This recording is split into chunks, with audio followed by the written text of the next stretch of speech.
It's so good to be here.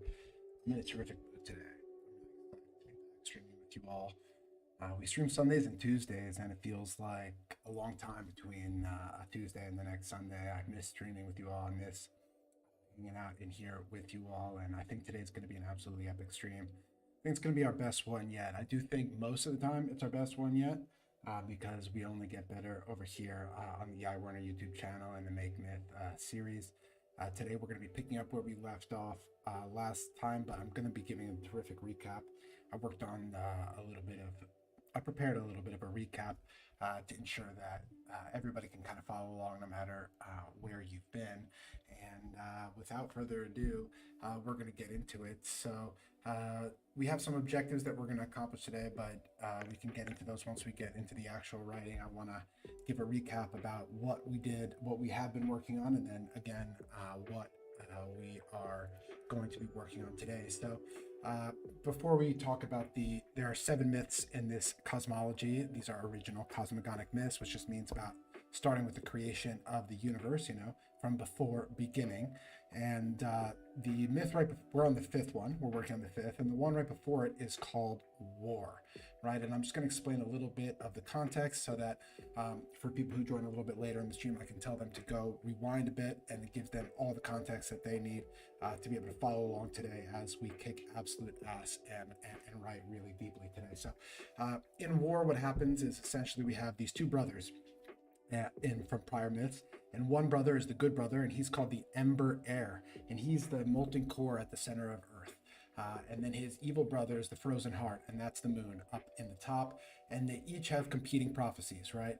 One of them foresees that he is going to essentially redeem his brother, who's super sad, his mother, who's ashamed of her shadow, and become the next version of light itself.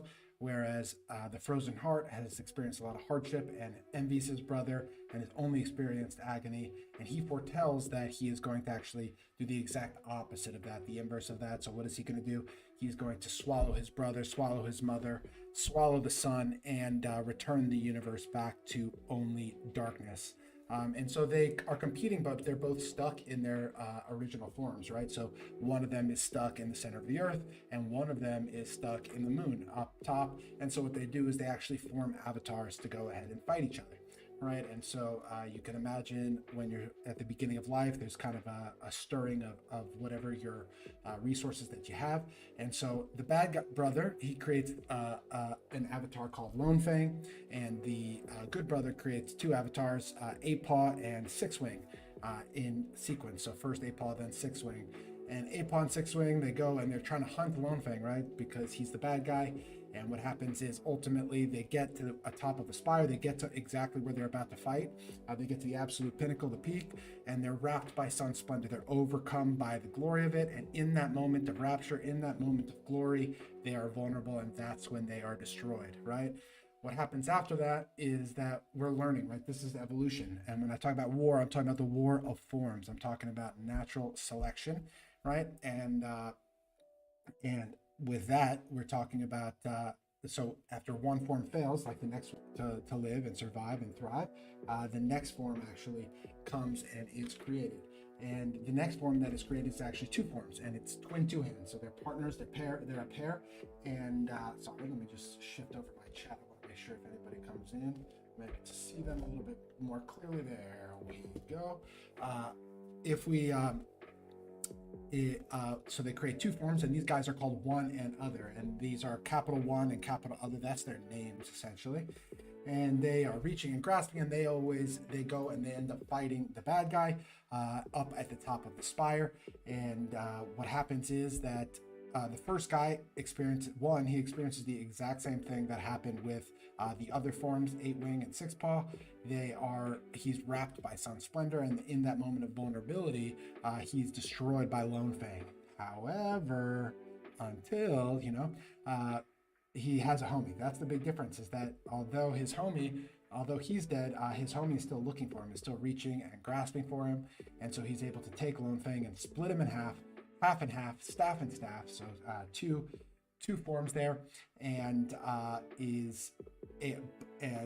from outside of the belly of Longfang falls two new forms, so three spines, as well as his homie One, who falls out.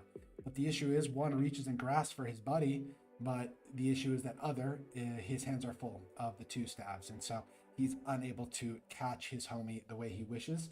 And so, overcome with grief, what he does is he goes down to the bottom of the mountain, goes down to the bottom of the spire, and he performs an incantation, right? By the blood of one and by the bones of the other. He takes the staff and the staff, and he etches their story into the staves so that no other should so suffer. And what does that mean? They invent writing, right? So that's really what writing is. It's so that you can leave messages behind so people don't make the exact same mistakes that you did. And so where we're starting in the story that we're writing today, and I'm giving ourselves a fresh sheet here because I did do a little bit of work on the side. Where we're starting today is that they're going to find the staff, which become a spear and a cane once they ride it in it.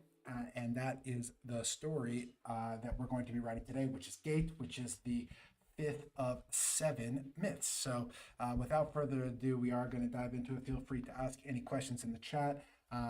We are picking up where we left off. We're in the War of Forms, right? So people are fighting, and the only difference between this time and last time is that this time we have lessons that were left behind. We have a story that was left behind for us to learn from, so that we don't make the same mistakes as those who came before us. And that is obviously going to change the outcome of today's mythology. So let's dive in here.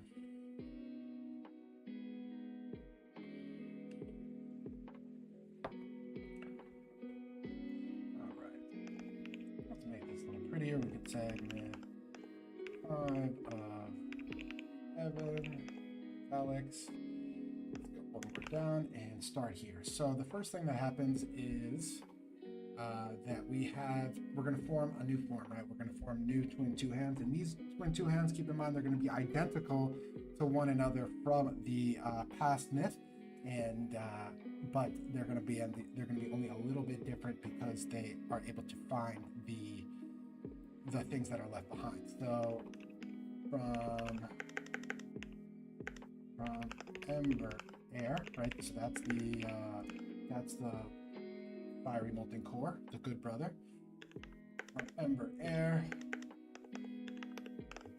Sweet Waters, that's Earth's waters. Sweet Waters. For I, that's the name of the good brother. Forms twin two hand. To see that he foresaw, right? So I foresaw his prophecy, and he's creating these avatars so that in this case they are going to fulfill his prophecy. At the same time, though, his homie, as in his evil brother, who's stuck in the moon, which is the frozen heart. So from frozen heart.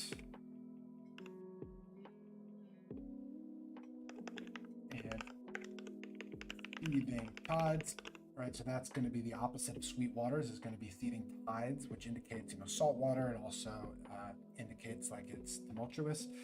And seething tides, four tongue, right? So this is the bad brother. Forms, and you can see four tongue forms. It's kind of a nice rhythm there. Remember that these are poems, and ultimately they're going to be hymns. They're going to be sung, so they're going to rhyme. So four tongue forms.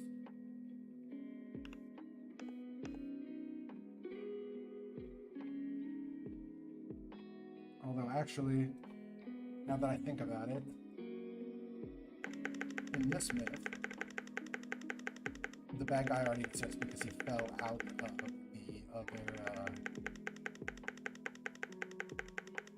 the other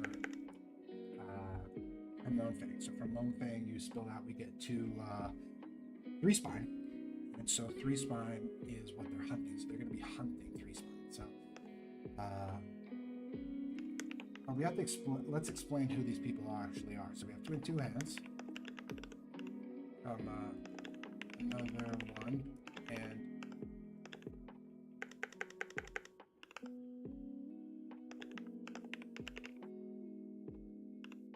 other, right? So if we remember that in the last myth, the twin two hands were one and other. Now we have another one and other, right? So you can start to see the rhythm, the cadence, the poetics that we're looking for here.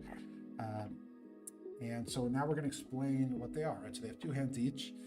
And we can say that they hold one another. You see how it starts to, how it's beautiful like that?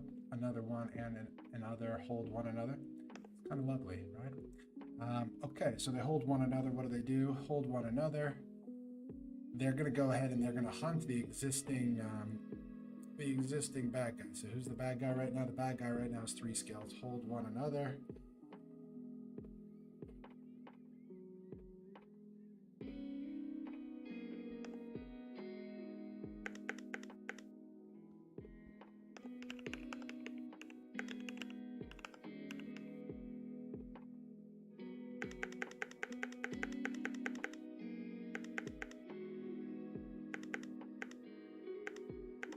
Actually, not say hold one another just yet. Let's say they hunt 3 scale. I'm in a good mood today, Dan. There's pretty much nobody in here, but I'm having a nice time. I hope you guys are doing okay. If you come in and it's a little bit of a vibe, you can watch somebody else working real hard and just hopefully relax a bit. It's our 11th session, and I like it more and more as I get more comfortable. I think when you're first starting out, there's just a lot of technical things that you're concerned with and trying to figure out. And monitoring, but then it starts to become more and more natural over time. And keep in mind, this project is all about endurance and not about heroics. It's about going again and again and again until it's done, until we go the distance, fam. And we can go the distance. That's who we are. So let's go, keep going ahead. So how do they hunt them, right? So they're going to need to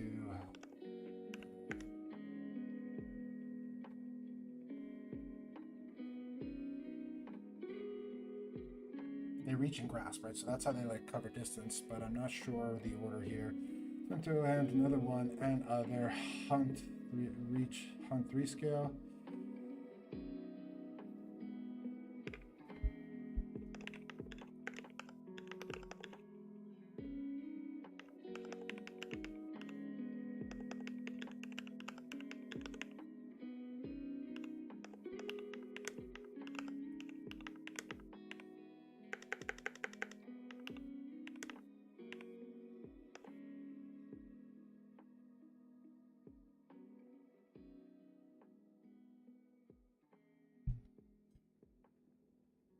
I can't wait till I get like a proper one of those like boom mics.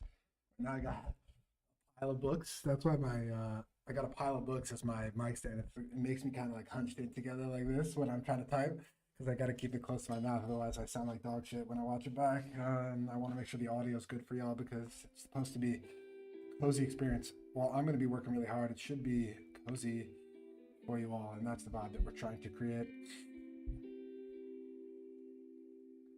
I love this track.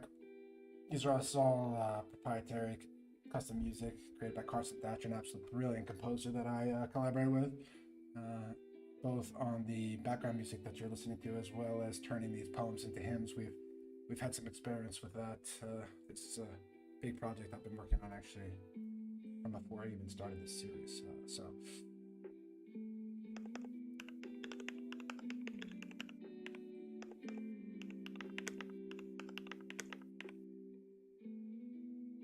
So what's happening here, team? I'll walk you through it. So we have the twin two hands are formed, another one and another, and they're hunting this bad guy. One and another, they reach and they grasp for the known and the unknown. Hey, Adam Eli, it's so good to have you back in the stream. Absolute legend of the stream is Adam Eli, one of our absolute all-time best supporters, and so grateful to have you here. I hope you cozy up and just put us up somewhere, maybe clean the room or just relax and vibe out. Enjoy the track while we just work on some great myths here. I know, Adam Eli, you were here for the last stream. You can see I've kind of an empty start here. I didn't erase any of our work. I just wanted to give us a fresh start on a clean piece of paper.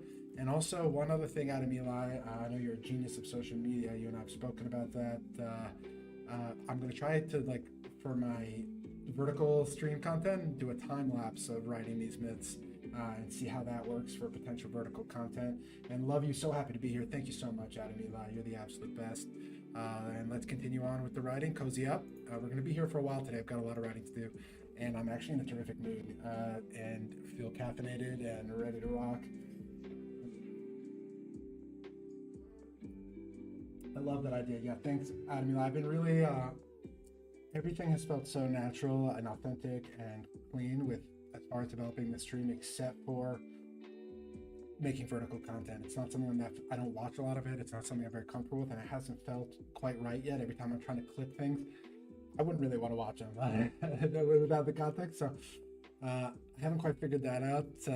That's the next big hurdle to overcome and skill to learn, is how to make some vertical content that can be engaging quickly.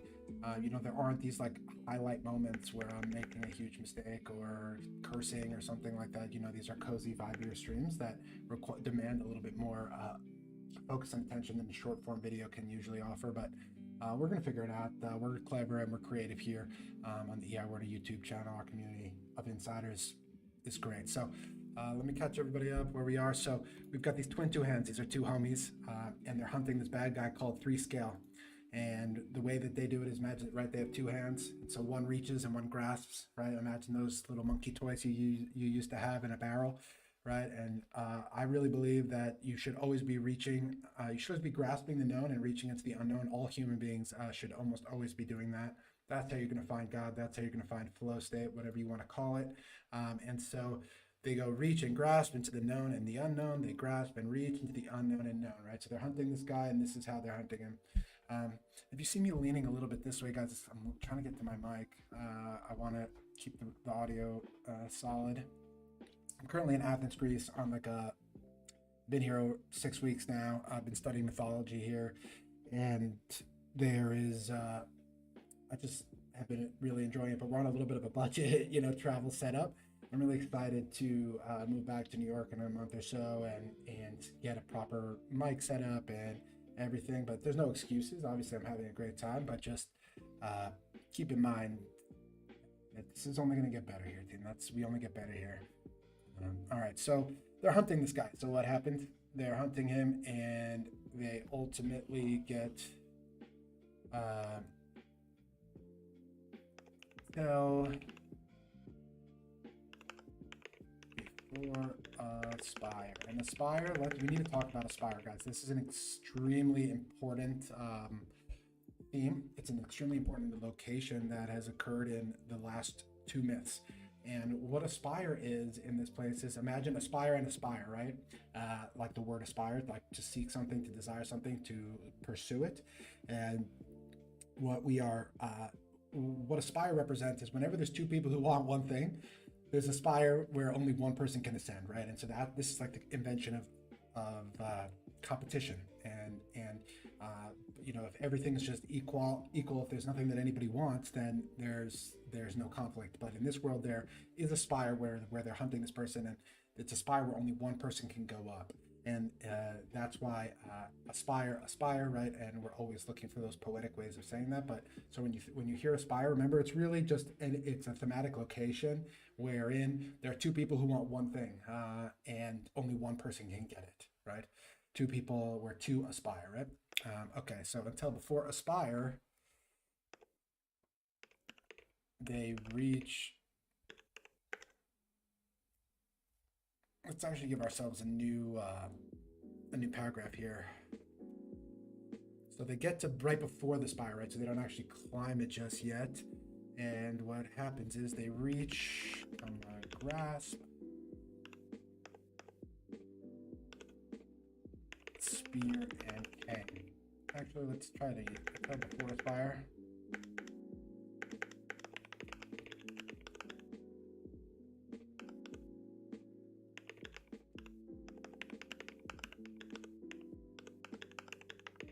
And if you zoom back earlier, I did a little recap on the last myth before this, but essentially what happened was there were 2 homies who came before these 2 homies, and what they did was, out of this one thing, they split it in half and they wrote their story on it in blood and bone.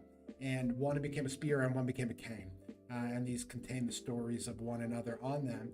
And before they actually go to ascend the spire, they find the spear and the cane, right? So one reaches a span. Remember, imagine with one hand he's grabbing it. One reaches a spear and the other grasps a cane.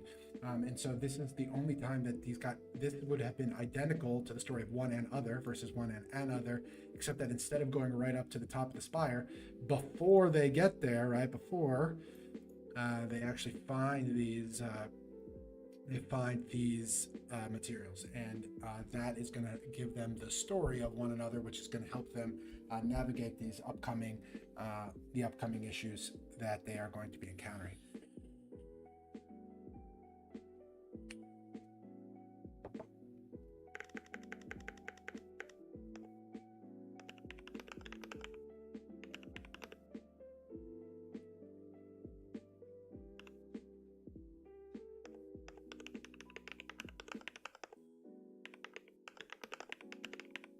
So what happens here, right? So they reach and grasp the spear and the cane, and what do? They hold and behold. That's what they do. It's kind of a nice way of saying the sufferings of one another, and keep in mind that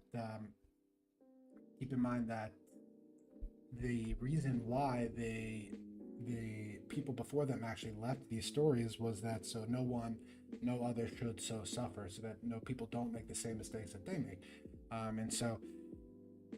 They are holding and beholding those sufferings, and they're going to learn something from it. Okay, team? That's where we are. We're going to continue on. So, let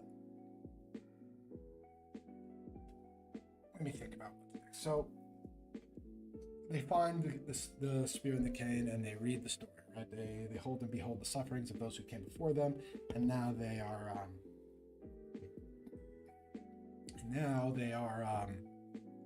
they're still hunting, right? So they're still hunting Triscale, but now they're equipped with new equipment.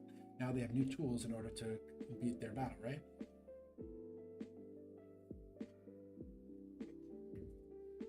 So let's keep going. One reaches top a spire. So now this is where it gets kind of complicated here, team, and I need to pause, and we're going to work this out together out loud. So what do they learn, right? So last time, one another, they get up to the top. What happens is that when they are at the absolute pinnacle of what they want, when they're at the top of the spire, they behold the light splendor, the sun's splendor, and overcome by the glory and divinity of the sun. In that moment, they're extremely vulnerable, right? And so what's the lesson that I'm trying to teach in there? And what's the lesson that they're supposed to learn from this story? Well, the lesson is that when you get to that moment of top of the peak, when you get exactly what you want, when you achieve the pinnacle, what are you supposed to do? You're not supposed to look at the light. You're supposed to look into the shadows, right? You're supposed to look into the shadows. So I need to figure out right now, and we can talk about the pros and cons, and I may even try both ways. Usually when writing, it's good to try both ways. We need to decide if we're going to say that explicitly or if we're going to imply that they learn this lesson, right? Those are two different things, and two different styles of writing. One where you imply the lesson, and one where you actually make it clear. So let me see what we got here. So one reaches the top of the spire.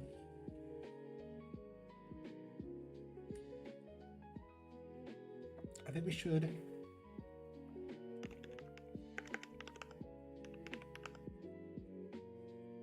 let's just say learns from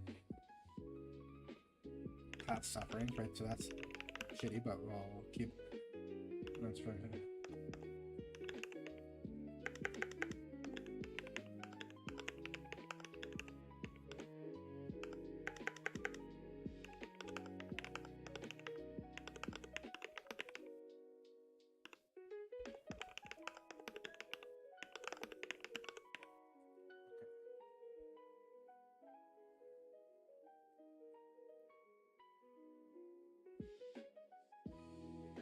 So I think instead of a top of spire, I think we're going to call this light's height. I think that's a nicer, cooler name. I was thinking about that a little bit earlier today when I was reviewing what we're going to write today. Instead of a top of spire, I think we can call the top of a spire light's height. So I do think that there's a little bit of an awkward transition, right? So they behold the sufferings of one another. They've learned this lesson, and they're continuing to hunt, right? But all of a sudden he's at the top. I think that's a little bit fast. Let me think about it for a moment. I don't want to get, until we get to the end, I don't want to get too particular, but I at least want to make note of the fact that that feels a little bit rushed. That they hear the story and then all of a sudden they're atop. So let's actually I actually think so.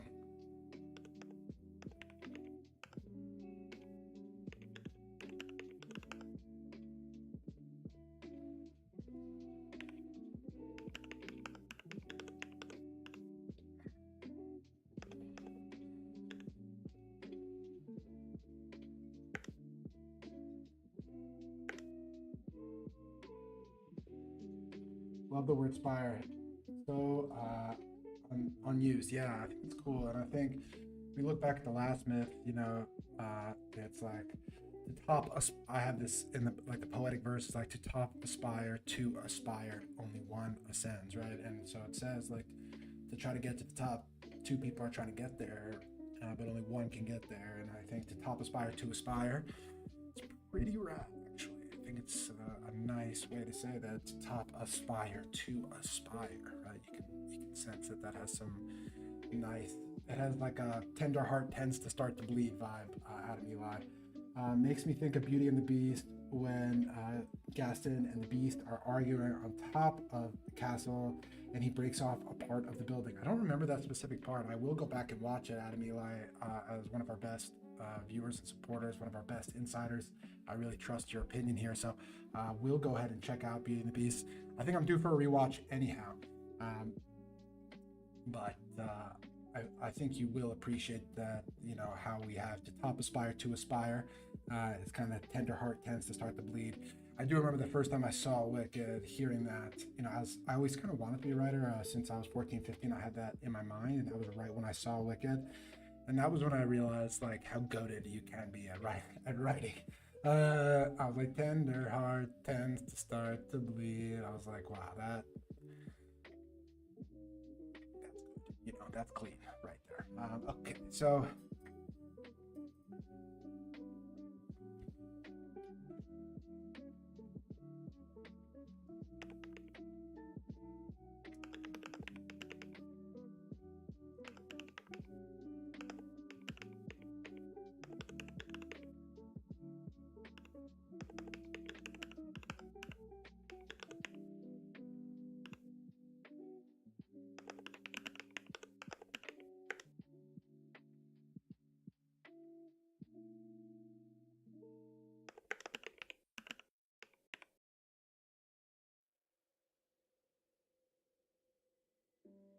I'm getting a little lost in the nitty gritty here, and we're gonna move on in just one moment. Let me just make a note to myself, or see if I can just solve this fast. So what we're saying here is that what happens is that one another they get the spear and the cane, and they learn of the sufferings of one another. So they learn these lessons, and then I had it so that they just get to the top right away. And I feel like there needs to be a little bit more travel here. They need to actually climb to the top. So I'm just taking a second to see if I can break that up. It felt too rushed. It felt too fast. It felt not like a story. It felt rough.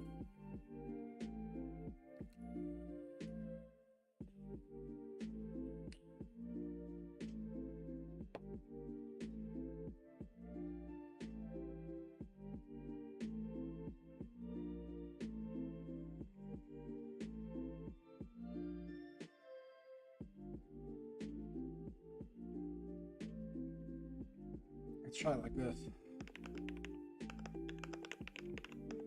One and other. The top aspire, one and other aspire. Kind of nice, right? But remember that only one can get to the top, and they're two people, right? So obviously, that is not going to go. They're going to need to figure that out.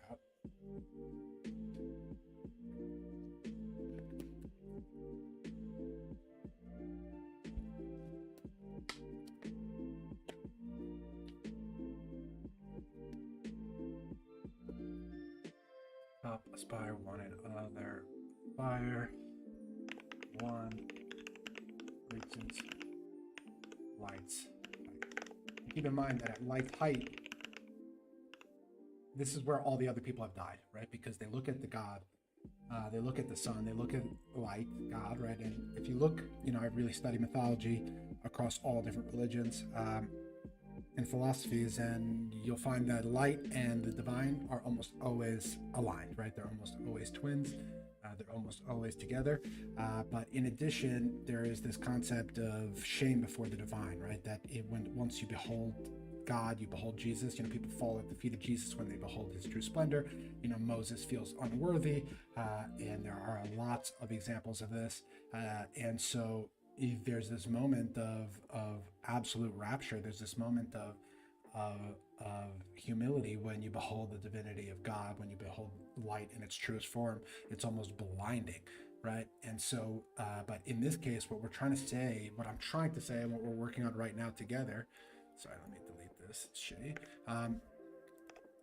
is that because they learned from the people who came before them, because they held and beheld the sufferings of one another who left them a message, that now they're at the top. And this time I want him to say that instead of looking right at the light when he gets to the top, I want him to look down into dark's depths. So instead of light's height, we're talking about dark's depth. So if we could just go and say, like, learned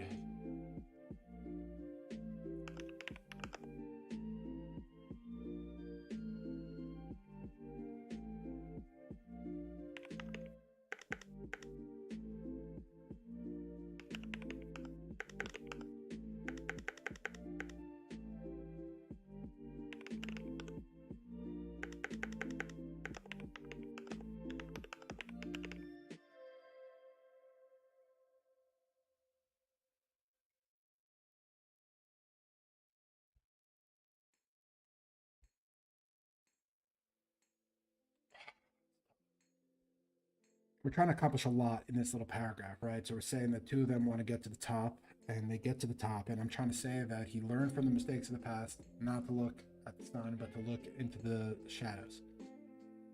Oh, this is one of my favorite tracks that we made. It's called Alloy. All this is proprietary music by the one and only Carson Thatcher, composer of The Outside In.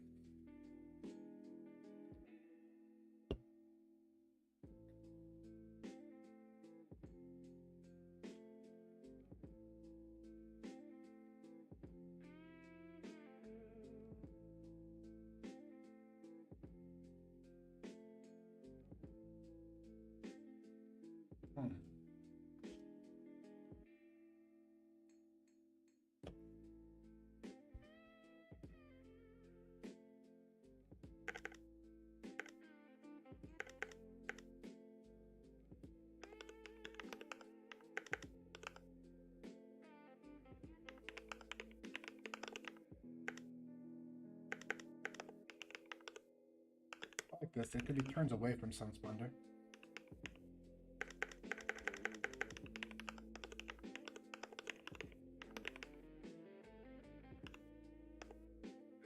And in this case, we're taking the approach, remember right before this, we said that you could either say it explicitly, right, he learned, or you could say it implicitly, where it's just,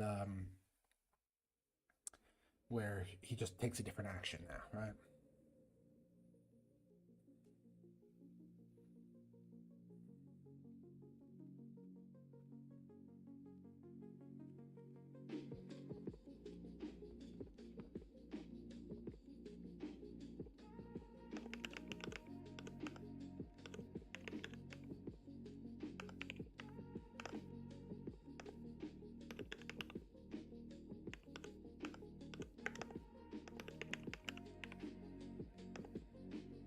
So I think we're going to try the implicit route here, where instead of saying it explicitly that he learned the lesson, he just does it, right?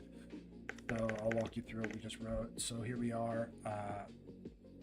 We have one another. These are homies, and they find a spear and they find a cane, and they hold and behold the sufferings of those who came before them. So they learn those lessons.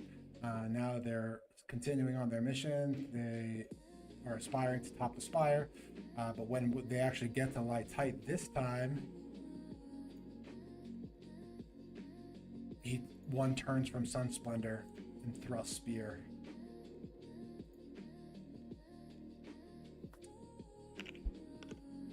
Thrust spear and dark steps, right? So this time, instead of looking at the sun, he confronts the shadow.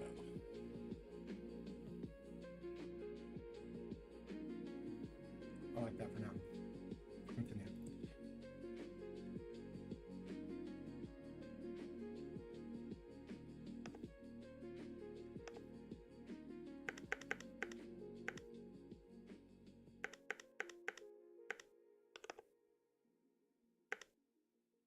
Thrust a spear in dark depths. One split.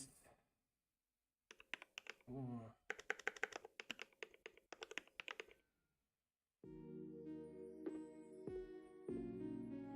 One splits 3, 5.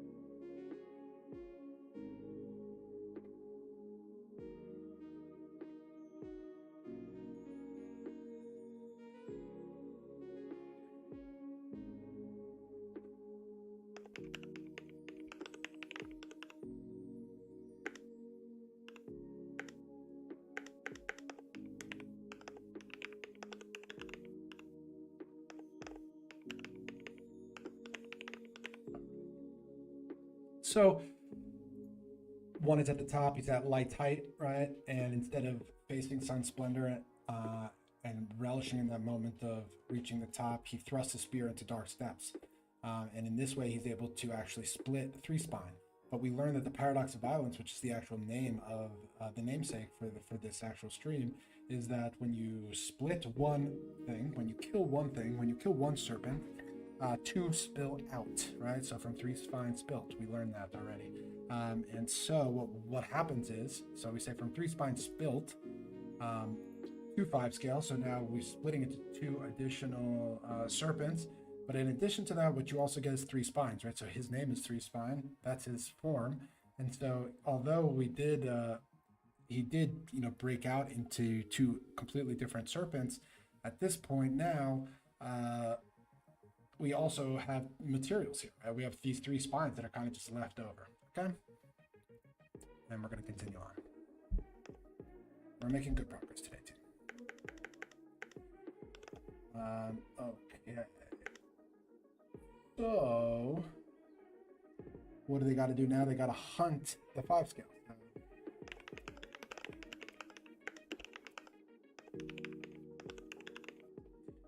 One another hunt 5 scale. Reach, grasp. And this is a continuation of what we did before, right? So we have known, unknown. And then we have grasp, reach.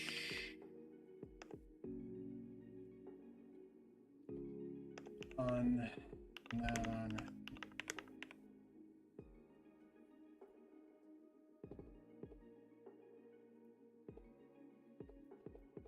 I'm going to add an objective here. I think, I wonder if the verbs change, right? So they used to reach and grasp, but now that they have the cane and the spear, I wonder if they use different verbs, right? So differentiate.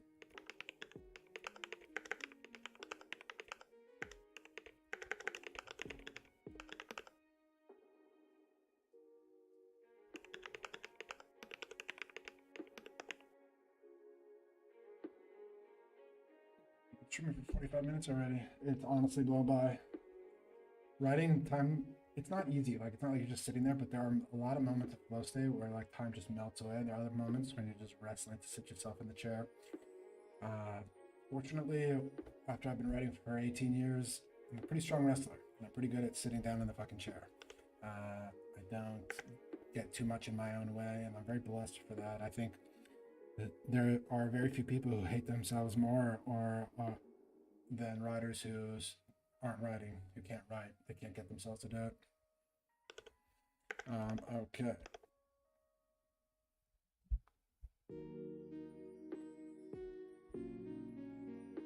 So where do they find him, right? Until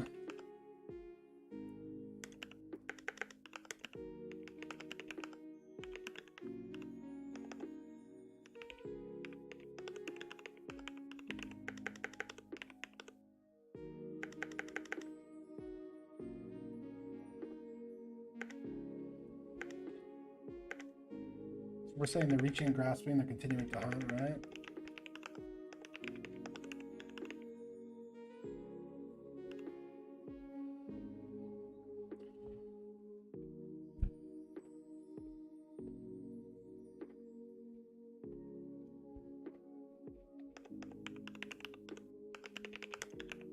Is blocks their way a good thing, right? I think way is kind of cool, and I think blocks is okay, but I think blocks is like a shitty. I think there's probably a better word. Halts, you know. Hmm.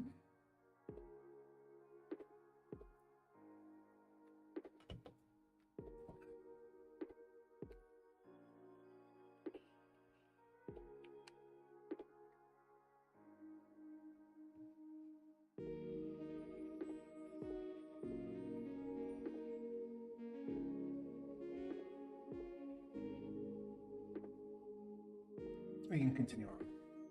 What I'll do is I'll mark this.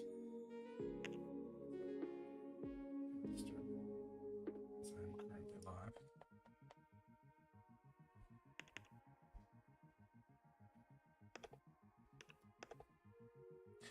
One note on writing is placeholders are very powerful, right? You got to keep momentum. You got to keep moving. Placeholders go a long way for that. You can't get stuck. Obviously, sometimes you have to wrestle through language, things like that. But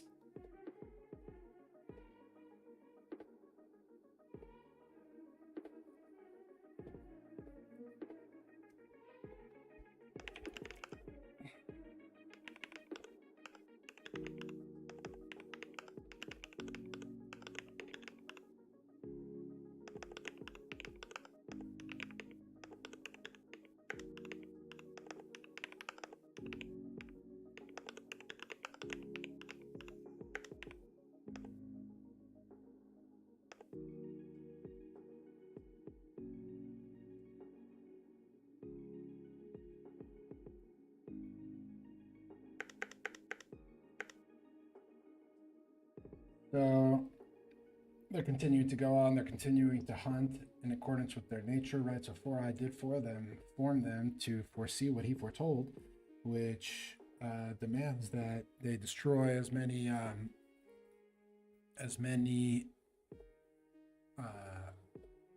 cold-blooded creatures as possible. And so they're going to continue hunting 5 scale, right, at this point. Then they get there, and because they're equipped with the cane and the spear, they're much more equipped this time around to actually defeat these bad guys, these repents. So what happens then?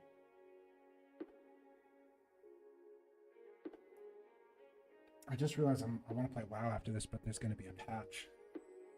And I wonder what that means. It's going to end if we're going to be able to play WoW after. There's got to be maintenance. Tuesday reset day. We'll see. I guess we'll have to see. Been playing World of Warcraft again. I love it. I've been playing with some old buddies. A lot of us have returned from that WoW midnight. Pretty fucking good. It's pretty fucking fun. I'm not like super hooked in it like old times. I used to just never be able to stop playing. I wanted to do everything in the game, but now a lot of the sweatier, like harder stuff, I kind of just like making my guys look cool and hanging out and doing some role play. It's pretty fun, I gotta say. This is actually my mom singing. I don't know if you can hear it. This is all custom proprietary music composed by Carson Thatcher. So that's my mama. And her throat hasn't been doing so well. She's been getting older, and so I really wanted to record her voice before, she wouldn't be able to sing too much. So if you guys like the track, shout out my moms, shout out Carson Thatcher. Okay, so from 5 scales spilt, right? So we've talked about the paradox of violence, which is the namesake of this entire myth. And what are we saying about that? What we're saying about that is that from 5 scale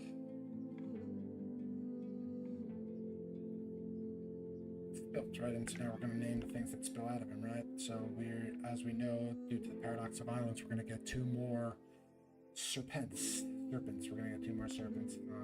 So we're going to get 2, 7 rattle, 2, 7 rattle, 5 scales, right? So we can now do this. These 2 are done.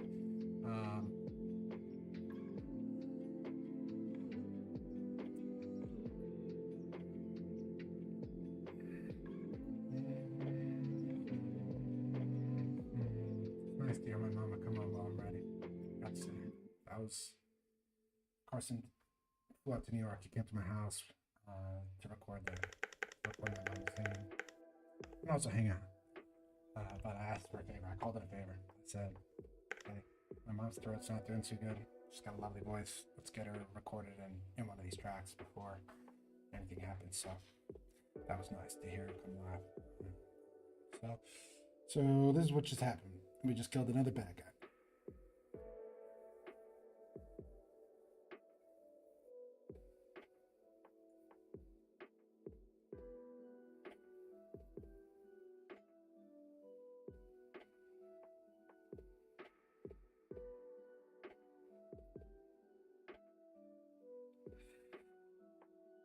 So we kill another bad guy. Kind of thing. So like, what goes next? Right, they're obviously going to continue hunting, but this time it's going to be different. We're escalating the drama. One thing I have not done quite yet is show the escalations of their learnings, but we'll continue on forward. So let's just keep going.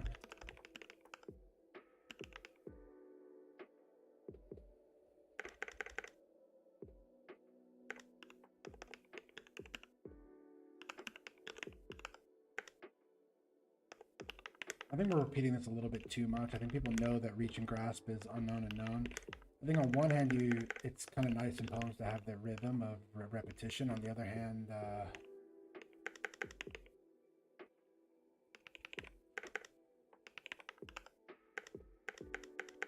the repetition out loud and accidentally typed it.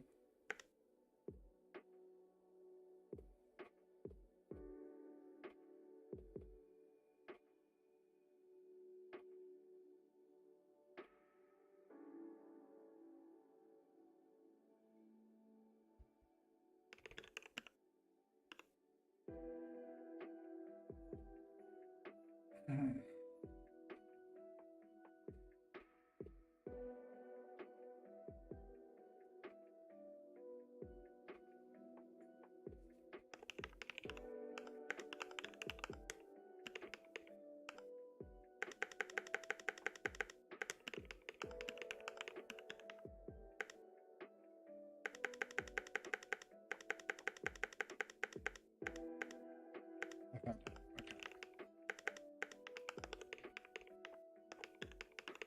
So they're hunting this guy, right? Until where they began.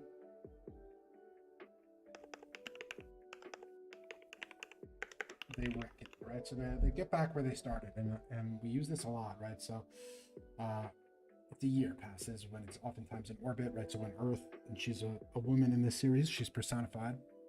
When she gets back to where she begins, there's always something new that happens. There's always some new learning. And so when these guys have gone around, they take a moment to reflect. They take a moment to reckon. And what do they reckon? And this is where they learn. This is where they reckon and where they reflect, where they learn the paradox of violence, where violence begets violence. That is the paradox of violence.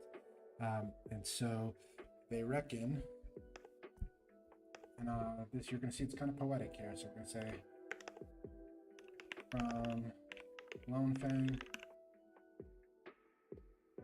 from Lone Fang to Respawn, from Respawn to 5 scale. scale. I'll explain in a second.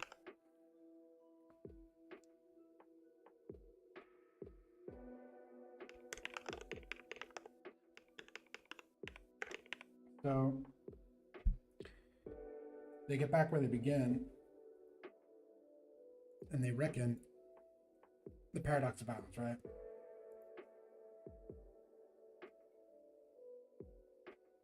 Which is that they just killed Lone Fang and they got 2 3-spines out. They killed 3-spine and they get 2 5-scale out. They kill a 5-scale and they get 2 7-riddle out. They're starting to recognize that violence is futile here, right? And that is the paradox of violence. Violence begets violence. A rose is a rose.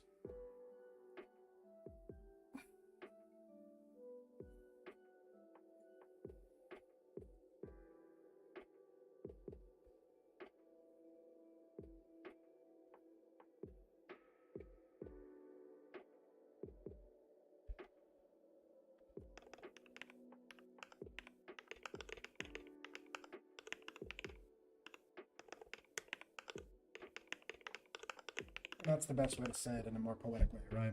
From one serpent split, 2 serpents spilt. And this is what I call, this is a unique thing that I'm the only person to have named it so far that I know, and I've read a lot of craft writing books. I call this a 1-letter transposition, split and spilt, right? So you change just 1 letter. For example, we've already used them with from and form, right? Just trust me, right? So from and form, and I actually have a challenge here for anybody watching.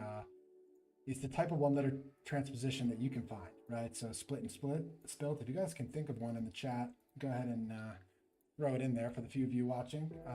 Feel free to put it in there and I'll let you know if I think it's any good, which will of course just be my opinion, but I have written a lot, so I may have a decent opinion on that.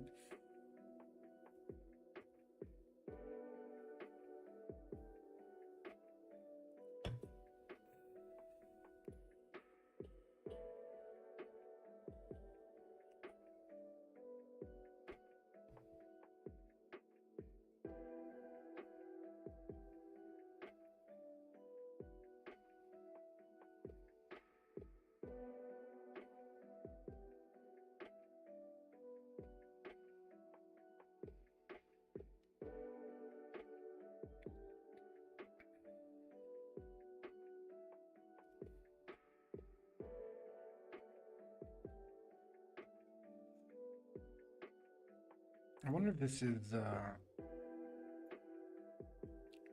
reflect. Maybe it's behold. And then later it's reckon.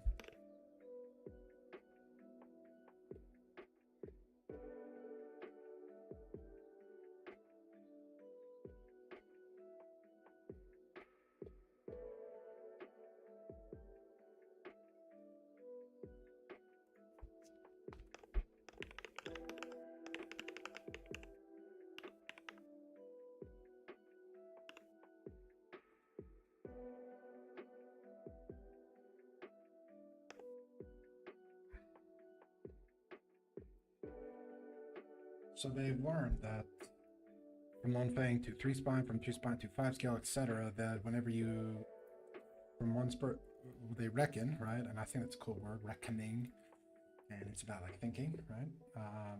From 1 serpent split, 2 serpents spilled. So what do they decide to do about that? Now we need to decide how to say that they understand the futility of it.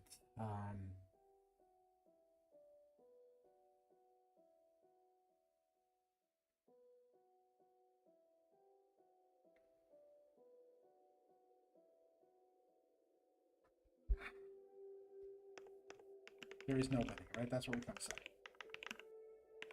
And I think that the words that we've been using, right? We had top aspire to aspire, right? We're saying aspiring is kind of that word of trying, and I think we're going to say that they're going to give up on aspiring right now. They're going to say this is not worth it.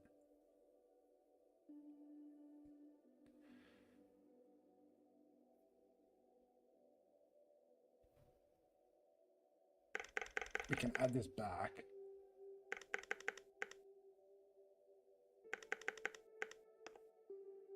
And what we can say is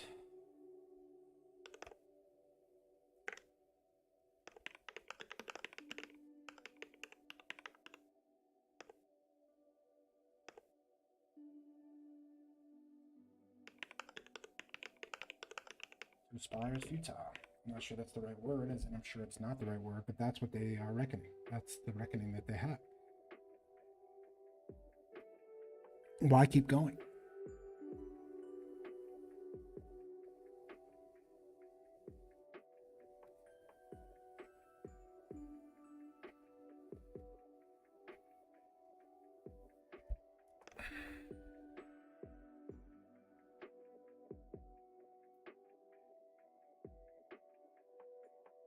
I don't love this.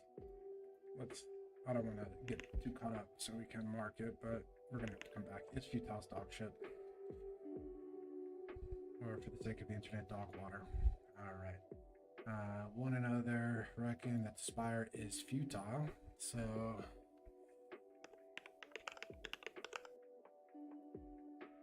one takes 3 spawns.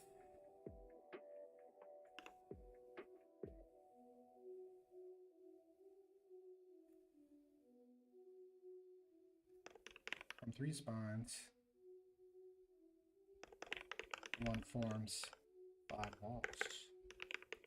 They're building here, team. From 5 scales of their forms. We love those transpositions, right? From and form. They don't rhyme, but it's clean. You feel?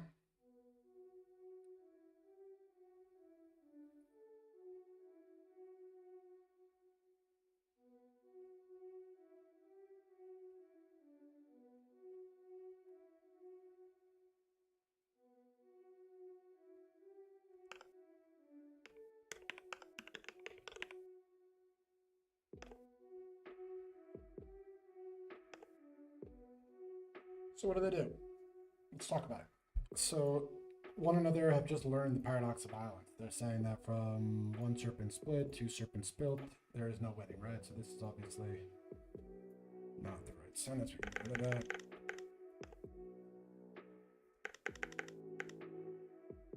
I don't understand how to get the numbers to just off.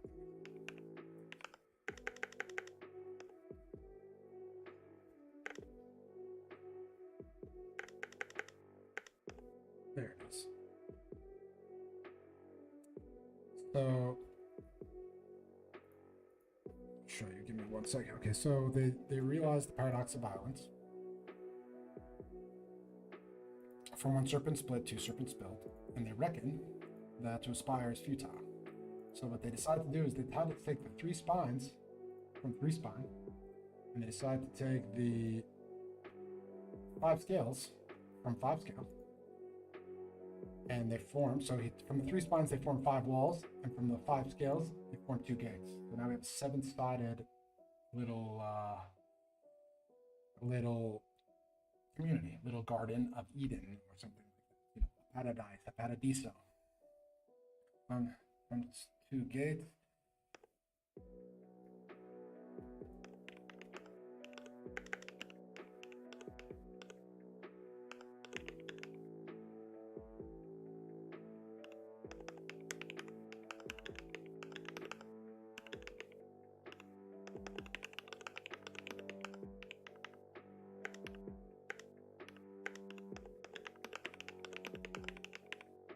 Say what we just did here. So they take the 3 spines that they got from the 3 spine, from killing 3 spine, and they form 5 walls. They take the 5 scales they got from killing 5 scales, and they form 2 gates. One takes a spear that he already has, and he puts it between the gate and the gate to lock the inside in and the outside out. And that's where the outside in comes from, for those of you familiar with that.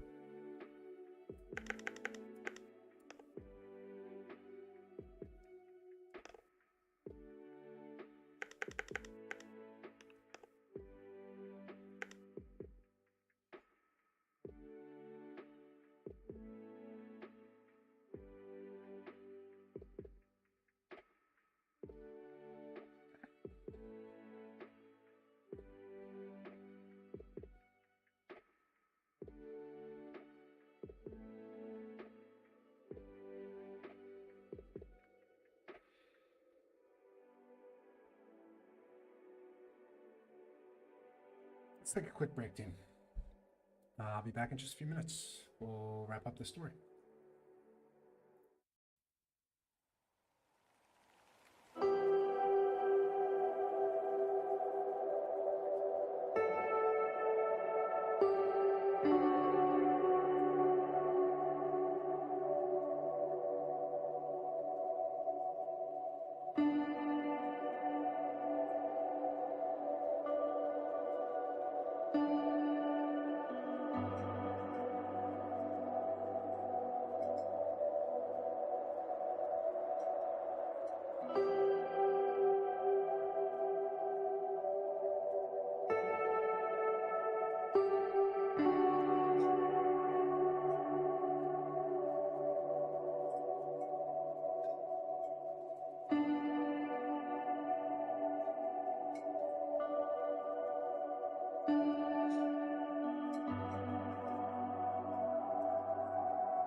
where were we, right? So we discovered the paradox of violence. They decide that writing, aspiring, going to do anything is not worth it, right? Why go out and fight this mission if from every time you split a serpent to spill out, right?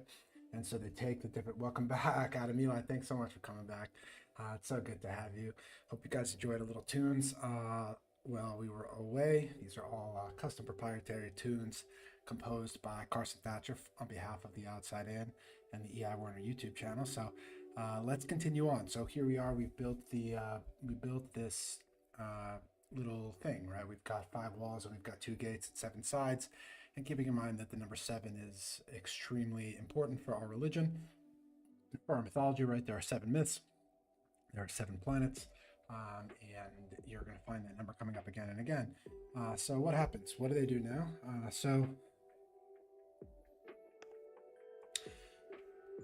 once he's locked the gate, right? Once we use the spear to lock the gate, you can imagine that now they're safe, right? So like you close the door and I think for some of you guys who live in New York City, you close the door behind you, you lock it, maybe you even put that extra little lock, even though you don't expect anybody to be coming in. There's this moment, the feeling of safety, right? Okay, I'm inside. I've locked the inside in and the outside out, okay?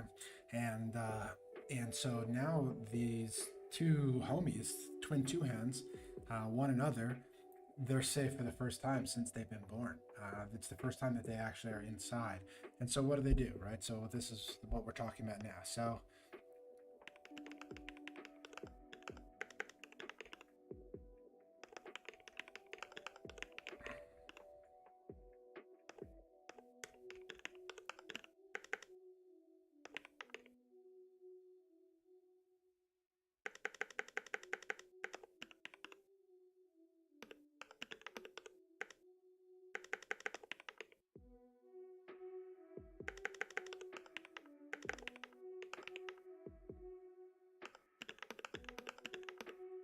So what I'm trying to say here is kind of a beautiful concept, and I hope you guys can follow it.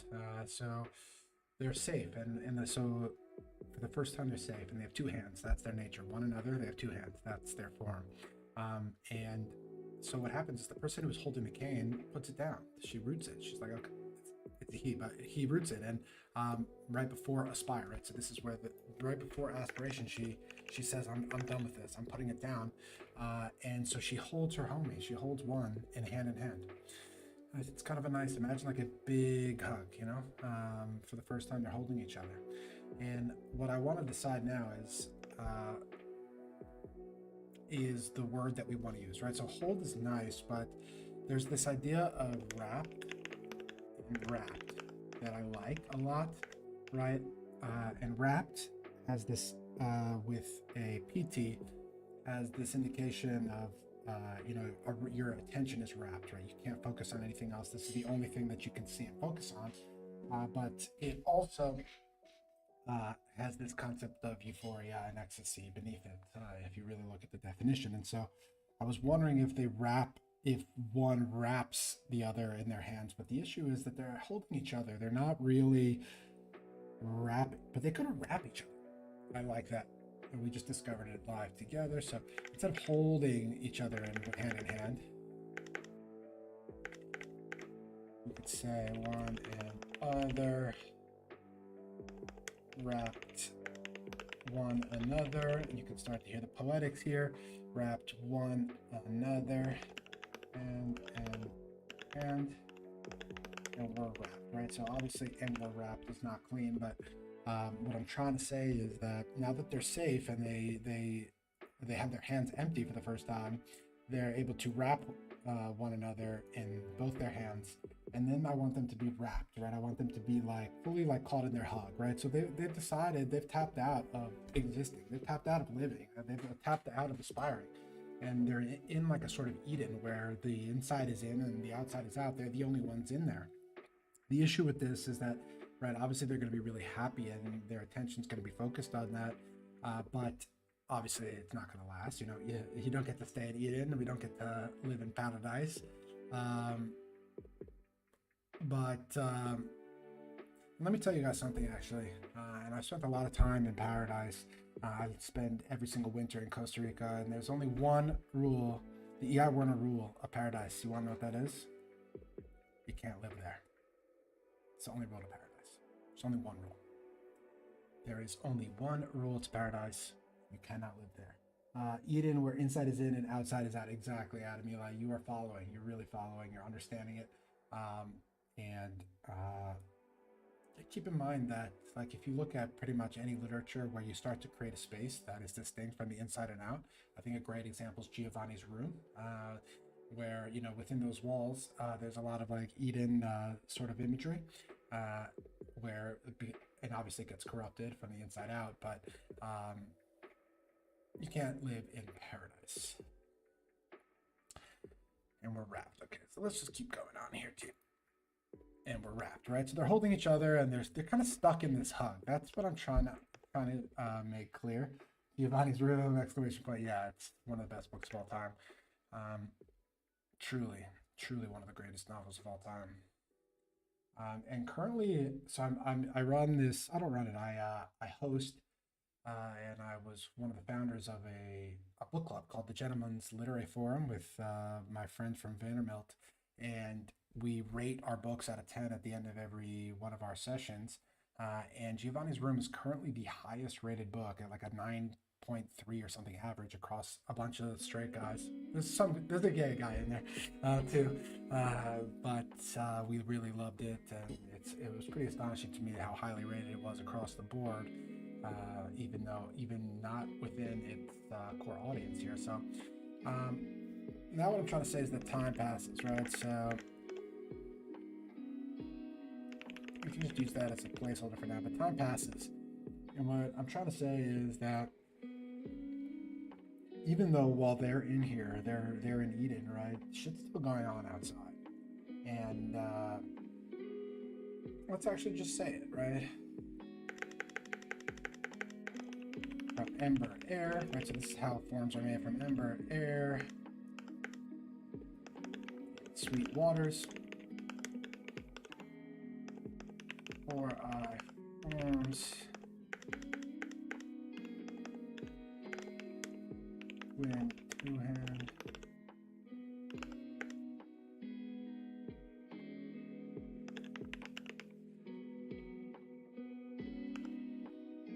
another twin two hands, you see that he or so. What I'm trying to say, so while they're in there, more forms are being made, right? More twin two hands. So actually we could say two here, we could say twice.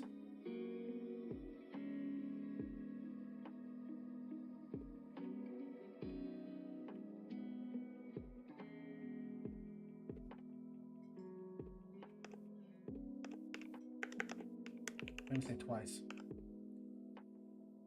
You'll see where I'm going with this. So they're stuck in this hug, right? They're really hanging out. They're in Eden. Like, why would they leave? But on the outside, Earth is still spinning around in her orbit, and shit is still going down. And so 4i is continuing. Remember, 4i is in the center of the Earth, like the molten core, and he's continuing to create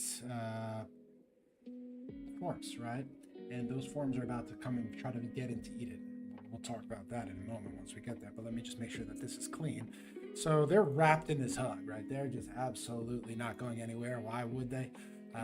No one's bothering them. They're hugging each other. This is kind of what it's all about, right? Love. But on the outside, let's actually make it clear. And we could even do, we need to put a note here.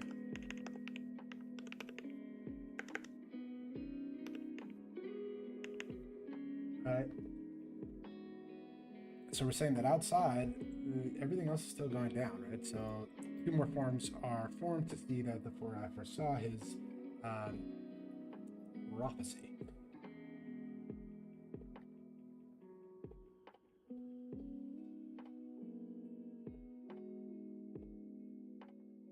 So what happens next is I'll tell you before I write it. So we're inside, right? We're in Eden. The inside's in, locked in, and the outside's locked out. We're chilling. One another, our homies, they hug each other with both hands. For the first time since they're born, they get to just hug, right? They're locked in this embrace. Why would they go anywhere? Why would they do anything else? They're absolutely having the best time ever. On the outside, however, more twin two hands are being made, right? They keep getting born, and what happens is, what's going to happen is that the cane that was put down so that they could hold each other is going to be drinking, like it's going to have roots in it, right? And it's going to drink water, right? Sweet waters, but it's also going to be drinking the fire, right? Because there's a fire at the center of our Earth, right? Which is one of the most underrated things about Earth, is that there's just an infinite fireball in her belly. I really think people don't think about that much. We all just take that for granted, like, oh yeah, we learned it in a geography textbook. We're like a watery planet and we have an infinite fireball just at the center of our Earth. Okay. And it's also kind of interesting when you think about, hell being somewhere that you descend into and there's fire there. Like, how do they know? I don't know. But I really do think that is one of the most underrated things about Earth, is that there's an infinite fireball in her belly. So let's keep going on.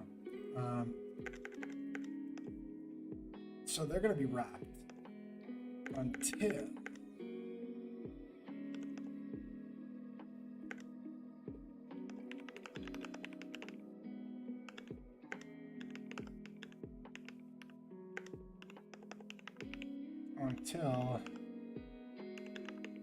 cane. So the cane is going to become a flute. So it's going to. So I didn't finish that thought. Right. So it's rooted into the ground, and it's going to drink water, of course, but it also drinks from the fiery core. I got on a little tangent there. It also drinks from the fiery core, and it's going to be hollowed out by that heat, by that mist, by that steam. And the cane is going to become a flute, and this is going to be the invention of music. Remember that in the last myth, we invented writing. In this myth, we're inventing music. And we need to find the right words for how the cane actually is excavated. It becomes a flute family. That's what we're working on. Until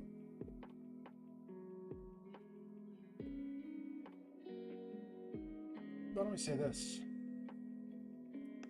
I see it. I'll get you guys up. I'll catch you guys up with me in 1 second.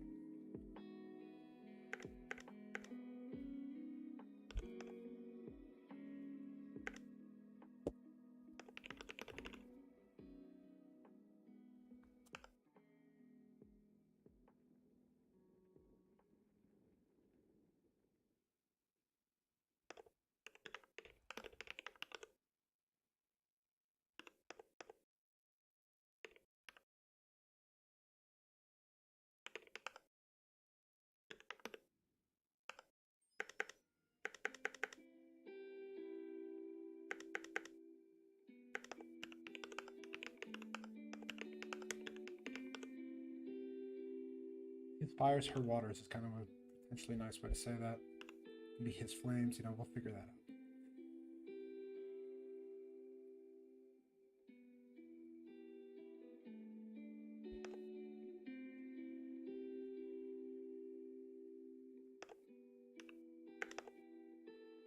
From within, how do I say that the center of the cane is hollowed out, right? What's a good word?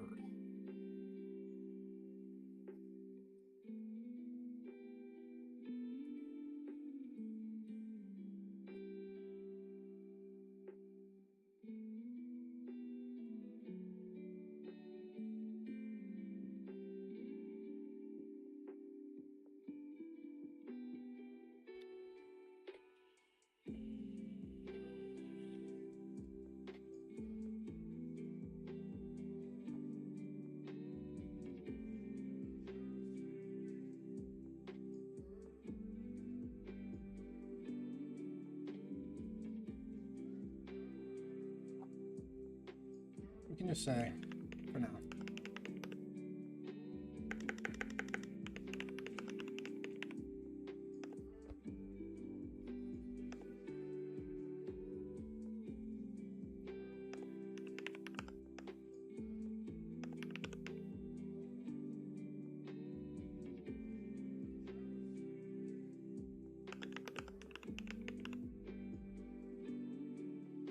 mist and flute, right? We're making music here, fam.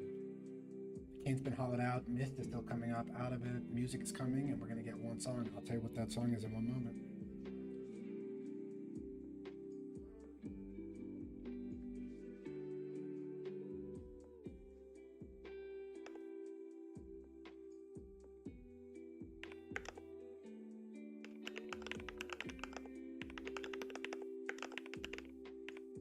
So we've put this cane down. We're finally safe. We're inside, right? We've locked the inside in and the outside out. And we rooted the cane down so that we could hold each other in a big hug. The cane is rooted though, it's in the ground. And the cane drinks, right? Roots drink. His fires, her waters, right? There's a fiery core at the center of Earth.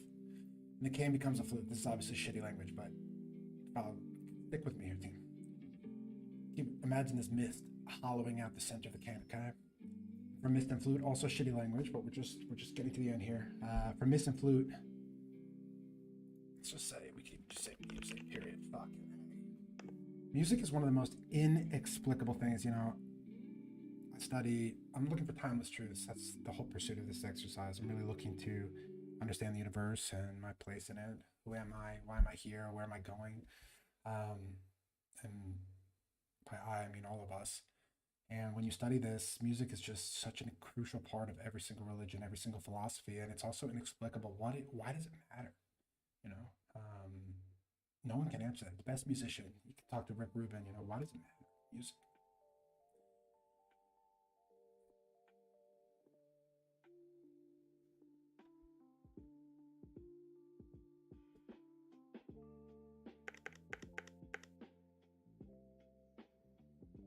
Is it the song or is it a song? Because I feel like there could be multiple songs in one, you know?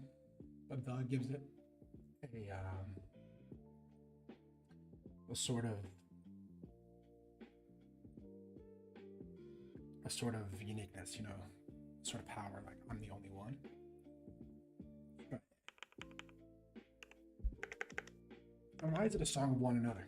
Let's explain that, right? So keep in mind that one another were the homies who left the spear and the cane behind so that no one and no other should so suffer, right? They're the ones who invented writing. And they invented writing by etching their story in the cane that this guy planted in the ground that becomes the flute. And so it's telling the story of one another as well. In addition to the specific one another that we're talking about, we're also talking about one another is just this concept of like myself and somebody else, right? Zeros and ones, if you're like a programmer, right? There's this duality to nature, light and dark, right? One another. There's always a duality. And so a song of one another is really just kind of the song of the universe in some ways. And I think one another is a good way to talk about that.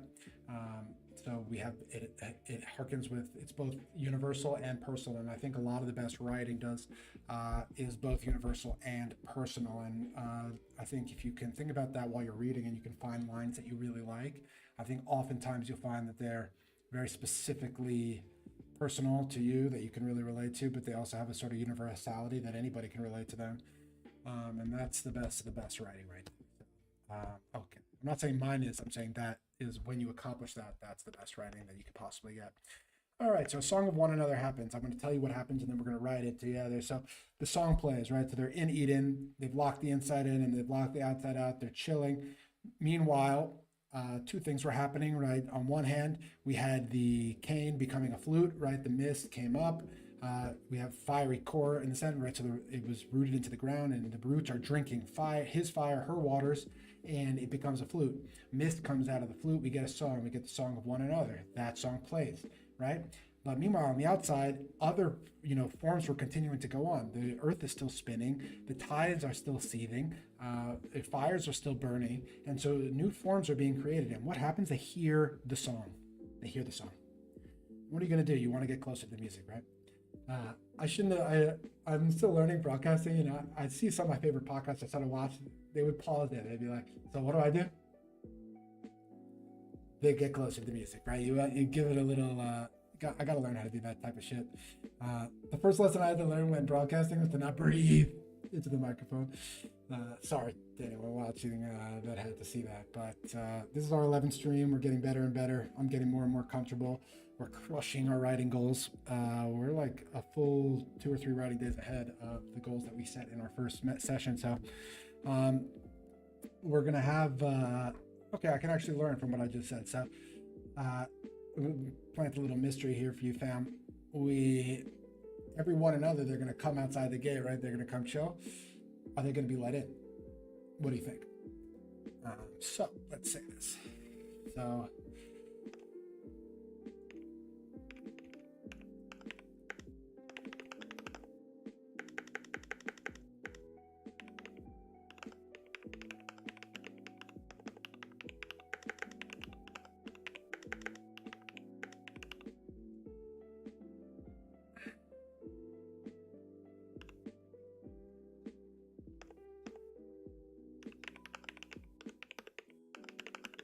we're not too focused on the language. Let's get to the end of the story here, fam. For those of you guys here with me.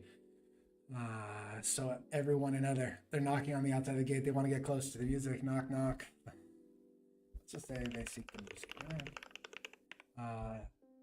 What did you guys think? Did anybody guess? They're obviously waiting. Okay, come on. They're not going to leave him out there to dry.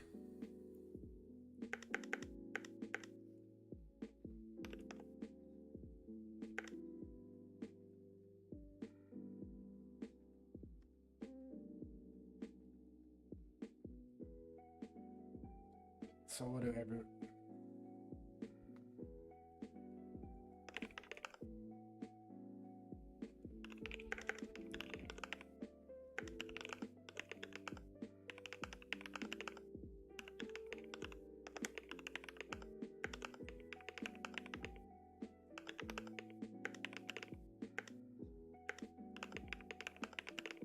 I think I've been working on a lot. It's like, right, so I can say he welcomes everyone and every other with an and, but I really like minimalism, right? And you can also just throw a comma in here, right? So everyone, comma, every other. You don't need the and. You don't always need the and. I'm trying to, I want to be consistent with it, right? So sometimes I'm using the and sometimes I'm not. When we go back and we edit all 7 myths, you know, as a comprehensive body of work, I'm going to take a look at every fucking and. I'm going to say, do you belong here? And if that and can answer with a fucking sufficient reasoning, it's out. Replaced with a comma. Jay Kirsch, art decorates space, music decorates time. Wow. Of all the definitions, let me think about that. Art decorates space, music decorates time. That's fucking amazing. Holy shit. But the thing is, it doesn't fully answer the question of why music matters. Jay Kirsch, and I'll explain to you why, because why does decoration matter? Right? So if we assume that decoration has value, has meaning, of course, that would explain quite well why music matters. However, what it fails to do is actually answer the question of why decoration matters. Your statement implies that decoration has value, right? And I don't think when we're talking about myths, you can't imply that, right? You have to earn why things matter at every step. Okay, so let's go back to the myth. So every one another, they're outside, they're inside, one another are inside the gate. Music is playing and all the homies, they come outside the gate and they're knocking and knocking. What do they decide to do? They are welcomed in. Now, what happens here, team, is that outside, what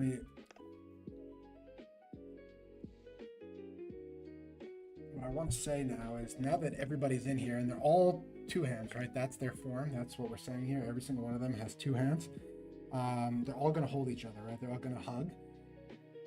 So we've used one another, we've used one and other, we've used an other, we've used everyone, and we've used every other. But what have we not used yet? Each other. Come on, fam. Come on, stay with me. You guys got this. Come on. You guys are kidding. Just stay with me here. So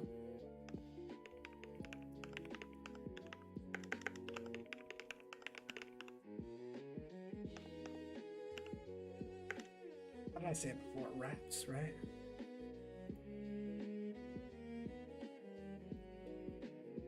Wrapped one another hand in hand. So good. I think we need holds. It's too clean, it's too simple.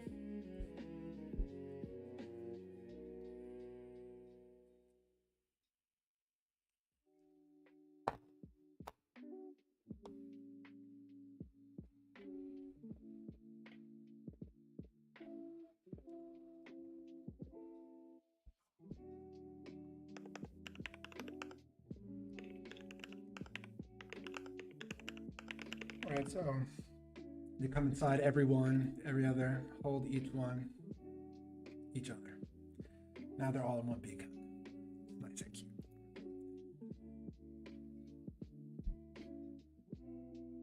What's going to happen is they're going to be kind of like all chilling in here and everybody's hugging. Like, why the fuck would you want to leave? But there's going to be a flood coming in the next myth fam. Someone's going to have to be chosen to go out and confront evil at its source, because you can't stay in paradise. Like I've said, the EI Werner rule of paradise, there's only one of them. You can't live there.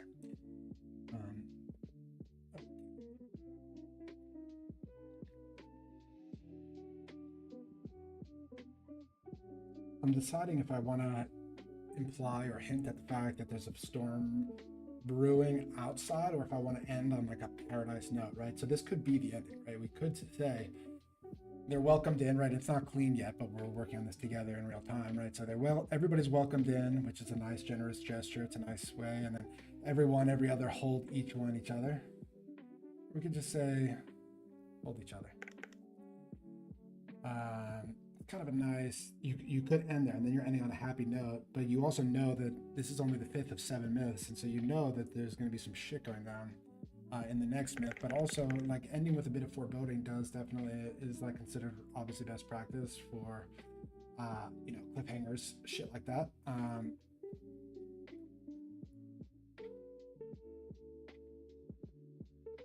Let's come back to the end and we'll walk through everything that we've written so far today. What are we at? Oh, we're almost at 2 hours. I think I'm going to try to keep these streams, the writing parts of them, like 2 hours. I get really tired by the end if I don't, if I go all the way until the absolute latest I can go. And I also want to keep them like fun. Like, my energy's been really high and really good today, and I feel like it's been much more engaging. And by the end of some of the older streams I was watching, when I'm streaming for 4 or 5 hours on my writing sessions, which a lot of my writing sessions go 10, 15 hours, drinking coffee, smoking cigarettes, all day.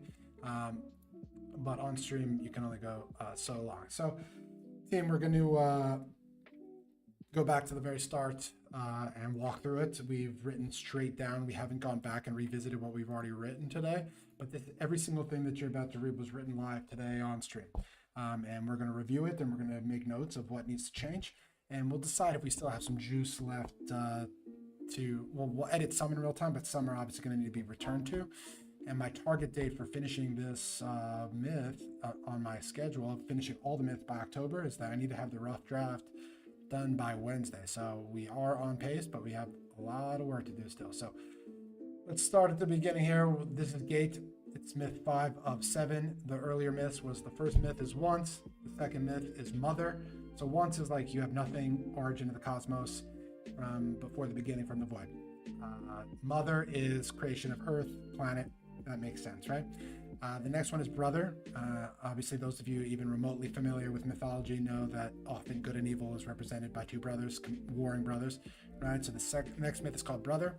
The fourth myth, the one right before this one, is called war. So we had a war, and now this one is called gate, right? And so we're on 5 of 7. The next one is called chosen, right? They're going to choose someone to go out and confront evil at its source when the flood is coming. Again, those of you familiar with mythology are going to be extraordinarily familiar with the flood myth. And then the final one is called keeper, and I'm not going to tell you about that one. I'm even wondering if I'm going to write the 7th myth live. I want people to be surprised by how it ends. It's quite interesting. And I don't want to kind of give it away, but also this whole channel is about kind of giving you guys an insight into how this shit actually goes down. And so we'll see. I may do that only for members. We're gonna have memberships launching in like 3 weeks, 2 weeks, once the badges and everything are done, and I have a good product to offer people who pay. And so maybe it'll only be for those paying members. You can't be a paying member yet, so don't worry. I want to make sure that if I accept anybody's money, they're getting a lot of value out of it. All right, let's read back what we wrote today. Again, every single thing that we wrote that I'm about to read was written today, live on stream with you, fam. So, from Ember, Air, and Sweet Waters, 4 I forms twin two hands to see that he foresaw. So from Ember Air, we're talking about the Ember Air. This is the good brother. He is actually currently locked. he is the fiery core at the center of Earth, and we talked about how that is one of the most underrated things about Earth is that it has just a fiery, unlimited fireball at its center in its belly, which is a pretty underrated thing. And keeping in mind that all forms that come out of this are going to be warm-blooded creatures, right? Because they're from the ember air. The ember air burns in them. Okay, so 4-eye forms twin two hands to see that he foresaw. 4 eyes is the good brother, that's his name, and he has a prophecy that everything's going to be amazing, essentially. Okay, and so he forms avatars because he's in the center to see that he foresaw, and to fulfill the prophecy, to fulfill his prophecy, right? And the ones that he creates are called twin two hands, right? So they're two forms and they're twins, and each of them has 2 hands. Their names are Another One and An Other, right? So One and Other were the protagonists of the war myth, which was myth number 4. And now we're saying Another One and An Other. This is the only time you're going to see this Another. I need to make it clear that it's not the same people that just died 1 myth ago. So, and then afterward, for the sake of poetics, we are just going to call it one, and I do think it works. I think it makes sense. But, so this is the only Another you're going to see to make sure it's distinguished from the One and Other that came in the prior myth. And what are they going to do? They're going to hunt 3 scale, which is the bad guy that we inherited. Remember the paradox of violence? When you destroy one bad guy, the bad guy from the last myth was Lone Fang. Out of him came 2 3 scale. So they're going to hunt 3 scale. That's part of their mission. The people who have the ember air burn in them, they are going to be fighting they're the warm-blooded creatures, and they're going to be fighting all the homies who have a frozen heart, and those people are the cold-blooded creatures. So what do? They have 2 hands, and so they reach and they grasp the known and the unknown. They grasp and they reach the unknown and the known. So they're in their hunting, they're traversing ground here by reaching and grasping. And remember that that's another thing that I really do believe you can clock that, is that all humans should be living almost every single moment grasping the known and reaching into the unknown. That's where you're going to find God, fam, or what you think of as God. Okay, so until they reach before a spire where one reaches a spear and other grasps a cane. So now they're finding the materials that were left behind by one another, the original ones, and they are able, and those, we invented writing in the last one, right? So they etched on the spear and on the cane. And so what do? One another, they hold and behold the sufferings of one another, right? So hold and behold, we're using a tactile sense of learning. We're using a tactile sense of reading, right? So we had writings that were called etchings, made of the bones of one and blood of other, and this sort of incantation. And instead of reading the stories that were on there, they're going to hold and behold them, right? We really want to make sure that everything to do with twin two hands is going to have that tactile element, because beings act in accordance with their form, and if you have 2 hands, you're probably going to use them. So sufferings of one another, instead of saying the story of one another, we're going to say they hold and behold the sufferings, like they're the things that they did wrong, right? Their pain and why. What they did wrong in order to be dead now, so that they could quite learn from it, which was the desire of those who actually left the cane in the first place. So to top aspire, one and other aspire. We pulled this from war myth as well, but we're saying that to top aspire is where 2 people want something and only one person can get there. That's where you get aspire, and that is a symbol that we brought in from the last myth. So they aspire. But this time, when one reaches light's height, when he reaches the top, he turns away from sun's splendor and thrusts his spear in dark step. Now, this is a little complicated for those of you who didn't follow last stream, but we're saying that, actually, I don't want to go too into it. It's not worth it, but just keep in mind what they did is, instead of looking right at the light, they look into the dark, and this allows them to succeed in a way that those who came before them, the one another who came before them, have not been able to succeed. So, and by thrusting his spear into dark depths, we can see that one split 3 spine, and from 3 spines built, 2 5 scale, and 3 spines. And keeping in mind what we said here, team, was whenever you split one serpent, whenever you split one bad guy, 2 split. Right, and that is the paradox of violence. That is the namesake of this entire stream, is the paradox of violence. So One he splits the bad guy with his spear from 3 spine spilled to 5 scale, so you get 2 new serpents. Remember, he was 3 spine. This guy's 5 scale. And what do you also get? You get 3 spines, right? So he had 3 spines.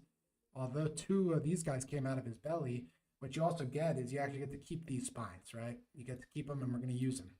Hold on to that. So they continue going on. Now they got to hunt 5 scale, right? Because their purpose is to fulfill their prophecy, right? So they have to hunt all the cold-blooded creatures. And what we can say is that they continue to reach and grasp. Okay, this seems a little redundant. I may want to remove that. But they want another hunt 5 scale. And then 5 scale's blocking their way, right? So I think this is not. Let's take a second to actually edit this for a sec.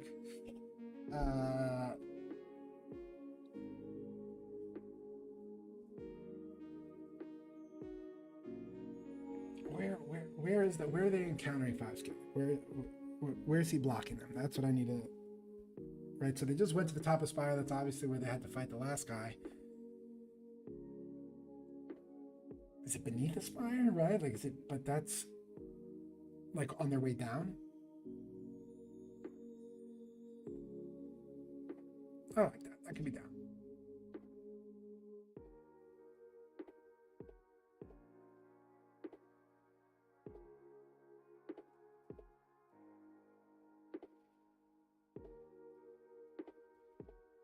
Yeah, I see it. Okay.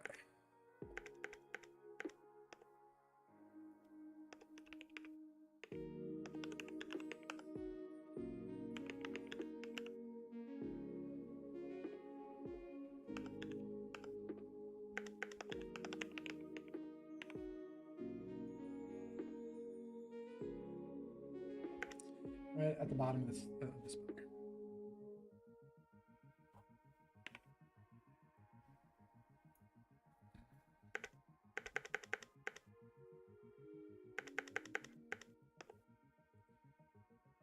Okay.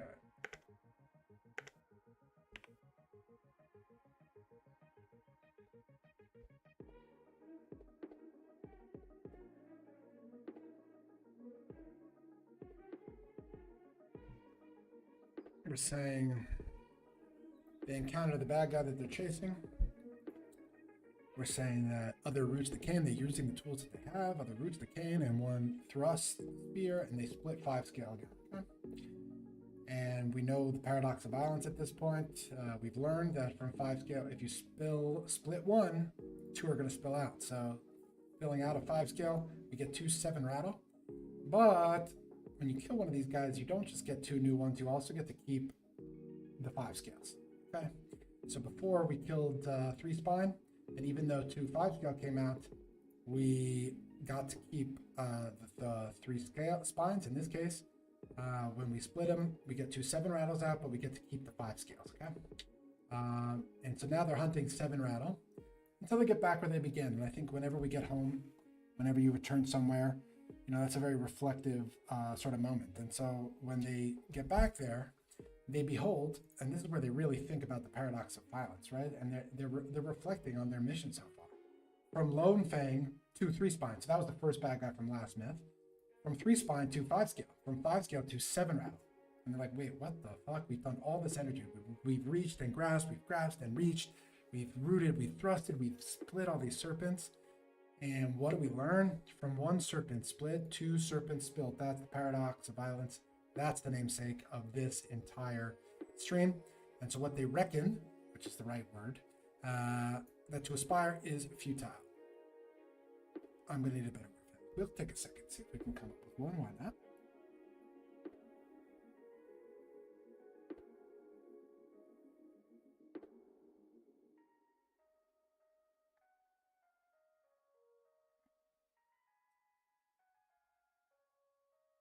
To aspire is to, it's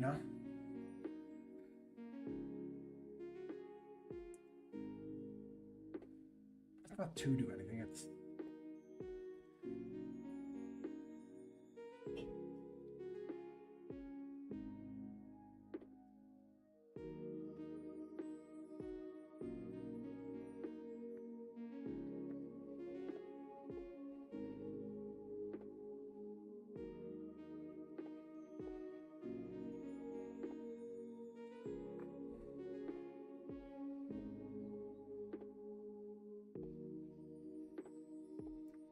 trying to think here, too. We can hold on to that. To aspire is futile. If you tune in for Tuesday's stream, I'll have solved this. They learn the paradox of violence every time they kill a serpent to come out, but and then they reckon what's their learning, what do they take out of that? We're going to say to aspire is futile is what we're trying to say, but I need a better word.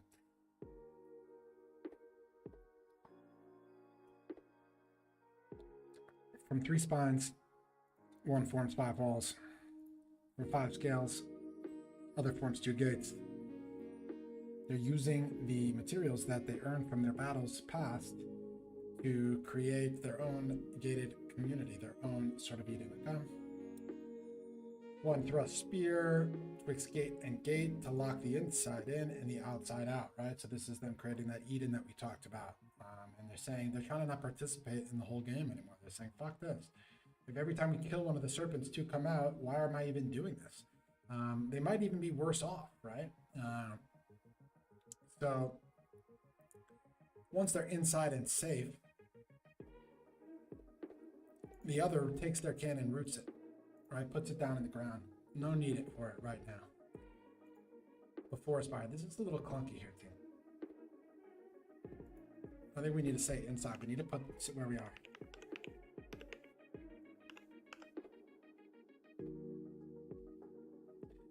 I think where we put before aspire, which is where they're actually building the gate. It's got to be here. Actually, we're going to say it's around the spire, right? So they're saying that nobody gets to aspire. We're just going to build a whole fucking gate around it. And keep in mind that in Eden, right, there's a big tree in the center, tree of knowledge.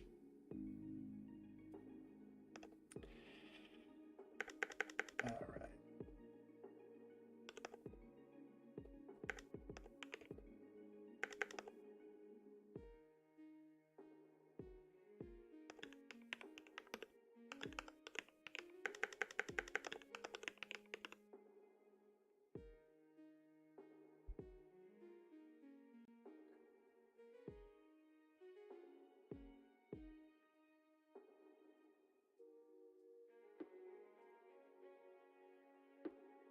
So they're building around the spire. They're saying nobody gets to aspire. Fuck that. 2 gates. Puts it between the gates to lock the inside in and the outside out, right? So now on the inside,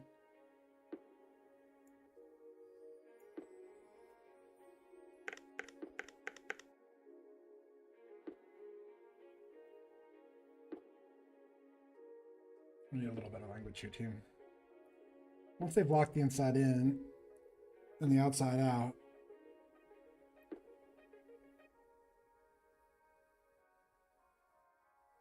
we need to say that other takes the, they use the spear, so they have a spear and a cane. They use the spear to lock the door, but they still have the cane, right? And I kind of need other to put down the cane so that they can hug.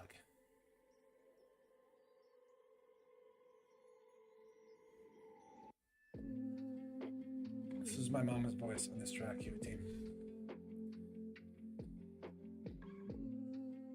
It's called Dawn.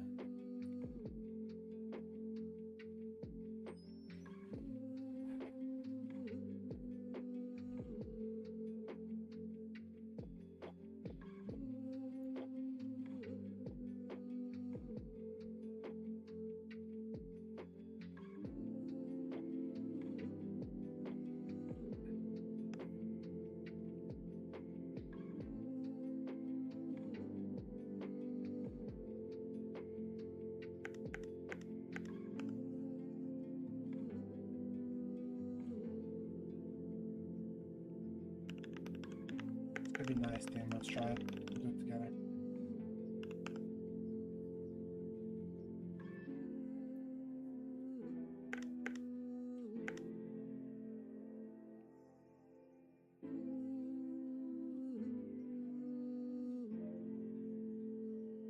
I had a good time with you all today. I really did.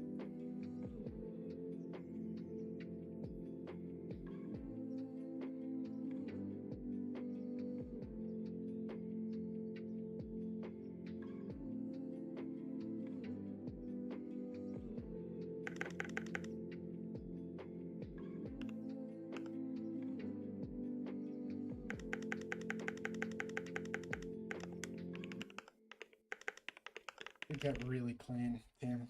I'll read it back to you.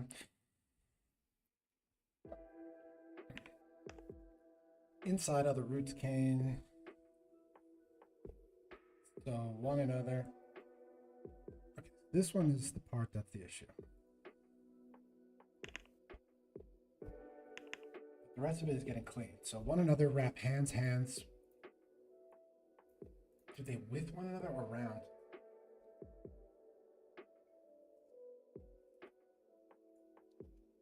Wrap hands, hands. I don't even know if we need with one another, right? We just get rid of that. Kind of implied.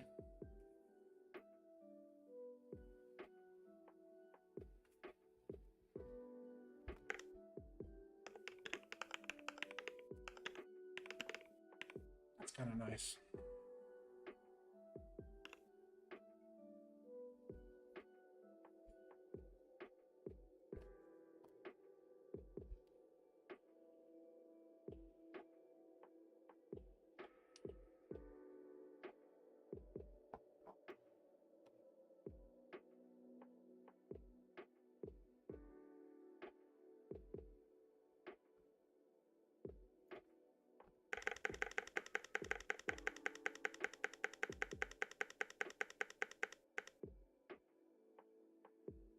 So we have like an inside comma. Now we have an outside comma. From Ember Air and Sweet Waters. Same thing as before, how we form. Twice, 4i forms, so we're saying he does it 2 times. We don't need 2 here, because we said twice. Winter hands. To see that he foresaw.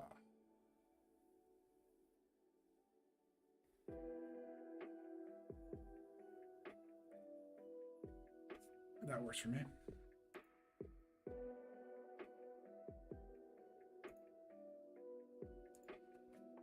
I think it's going to drink twice. Drinks. Keeps drinking, right?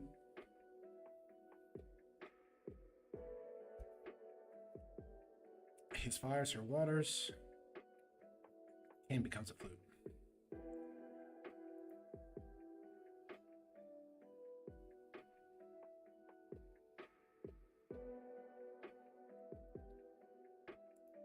Music, period.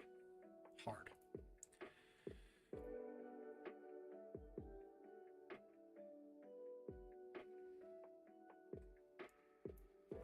Although it's not needed. We can just let song rather. It's implied. The song implies that it's music, right, team?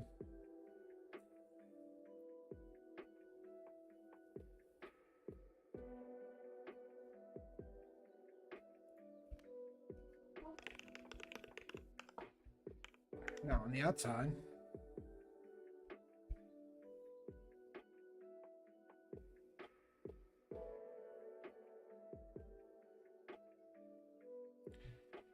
everyone, every other, all the other guys who were born while they were holding each other.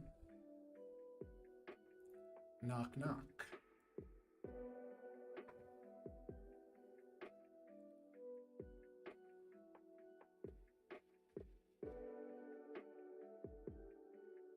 They seek the music.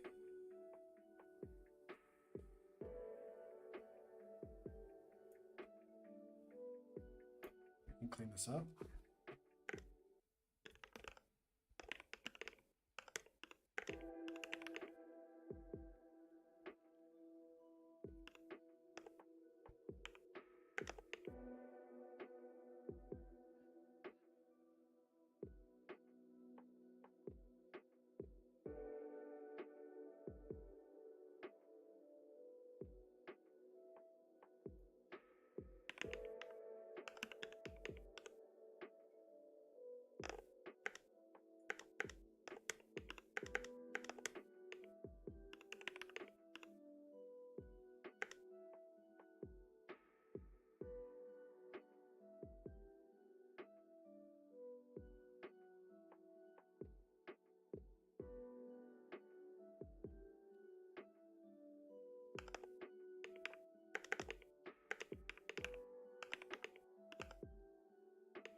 They open the gates. They welcome everyone in. Do what they were doing before, which is hugging, essentially, to wrap hands with one another. See if that's a good enough ending. So.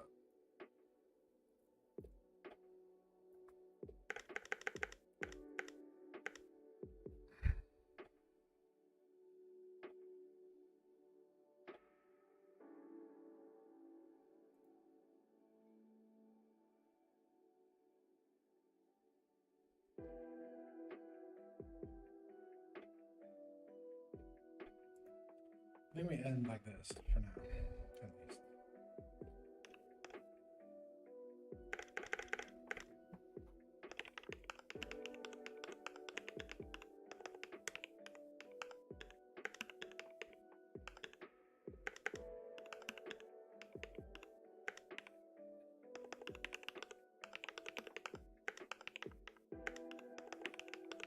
And we end with locked inside in, locked outside. Because if we just end with wrap hands with one another, it's a nice ending, and it's nice. You can kind of imply, because this is only the 5th of 7 minutes, that, you know, things change. But I think that if you end with locking inside in and locking outside out, there's this implication, this understanding that someone's going to try to get in. I think it's a pretty good team. I think we did well. I wonder if we should game now, or if I should just call it.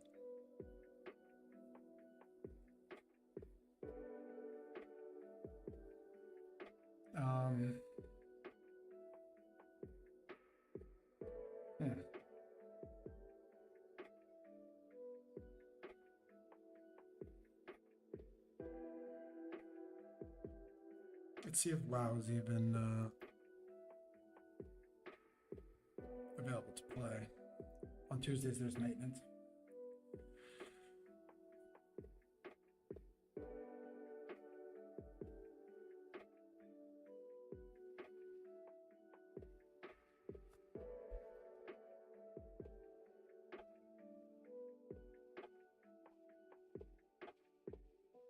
Looks like we're in.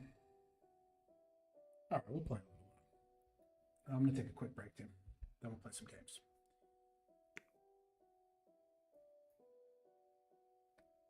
Be right back. But just a little, we did a great writing today, so be proud.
Welcome back, everyone.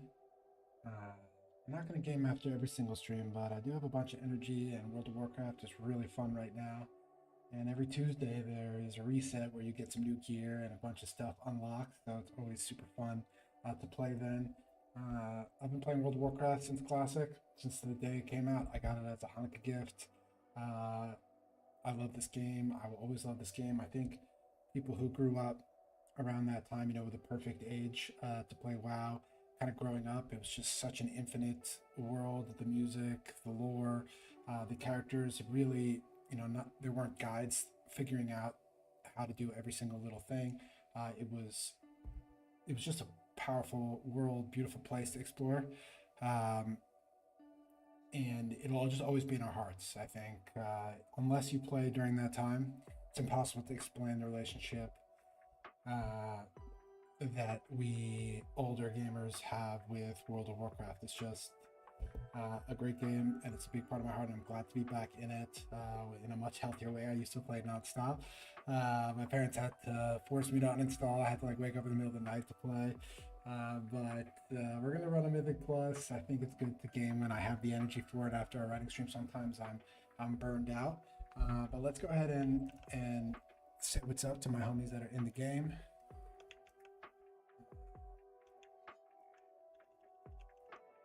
Oh gee, I'm gonna tell my guild that I'm live.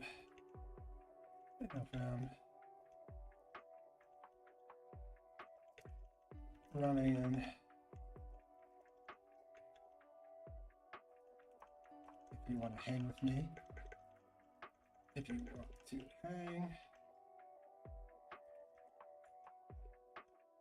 youtube.com/EI. At the middle of the day for people. For me in Athens, it's evening, so gaming is kind of chill. But after reset, a lot of people do log on. I just told my guild what this stream is. They're going to be able to see what I look like for the first time. And we're in a role-playing guild, so we do a bunch of fun. This guild has been around since forever. The Court of Lions, since Classic. It's a really great guild. Really lovely people. It's primarily a role-playing guild. Oh, it's not Tuesday, it's Sunday. Okay. Sorry, I actually fully thought it was Tuesday reset day, but we're gonna go ahead and run a dungeon. Let's see what we can get on here. We don't aspire. Do we want that? I'm not sure.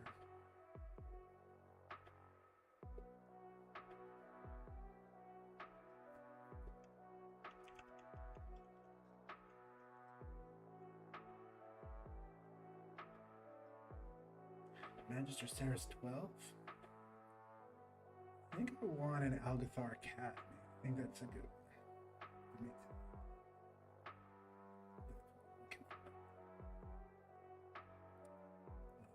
Shout out any Court of Lions people who just joined or are thinking about joining my amazing guild, role-playing guild. It's my first time role-playing. It's been with this incredibly welcoming, incredibly generous, just absolute lovely people in the Court of Lions. So it's the first time I told them that I stream at all. It's a small, tiny stream, but they're going to see what I look like for the first time. And if they are here, if any of you are Lions, what special shout out, Court of Lions. We've been streaming for a while. I'm an author, and I've been experimenting with writing on stream. Today was my 11th stream, and I've been really enjoying it. And I'm gonna just run one key here, wrap up the stream with a nice key.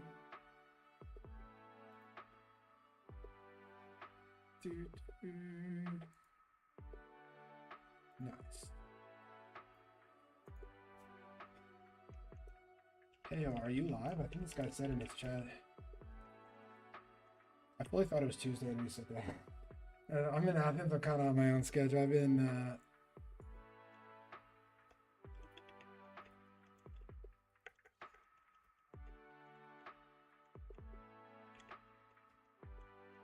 what's yours? This other guy I'm playing with is also live. We can maybe make friends.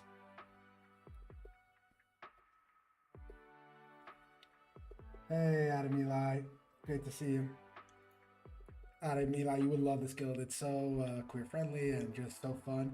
And with role playing, like it's amazing. Like you make a whole story for your character, and that's really the sort of World of Warcraft that I've been getting into. You know, I played this game for so long, and now I don't play it as hard, but I do come in for these great like role playing events, like a tavern night, or people even lead like prayer sessions called Vespers, where you like people like use the World of Warcraft lore to like lead us in prayers. It's pretty amazing. Um, so we're gonna run just a little dungeon. I have energy today, so a lot of times after writing, I haven't had energy to game, but today I do, and so gonna take advantage of that to run Mythic Plus, run a dungeon, and these are really cool. I think you'll actually find it interesting, and once we start the game mode, you'll be able to pick up on what we're doing. Thanks for the offer, Rune. I am still way too little myself for anything. Oh, gee. I shouted out the Court of Lions on stream. Stream to pretty much no one.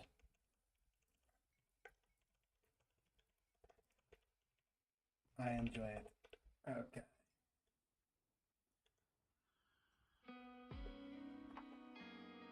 Yo, Hopblaze98, welcome to the stream. So good to have you here. We're gonna run a little Algathar's Academy. I don't remember exactly what level this keystone is, but it's great to have you here. And we're gonna have some fun. We've been writing on stream. I was writing on stream for roughly 2 hours. We got some good writing done. I'm an author. And now we are going to game. It's a new stream. It's my 11th stream. We just started like roughly 5-6 weeks ago. I've been enjoying it. And that's what matters. As long as I'm having fun, then it's a sustainable thing, you know? And we can keep enjoying this together. So it's great to have you here, Hopblaze. You're always welcome. We're going to have a great time here in this key. I hope we time it for you. If we do, I'll shout you out. This one's for you, all right? Where are my flies? Get some food cooking. We full send.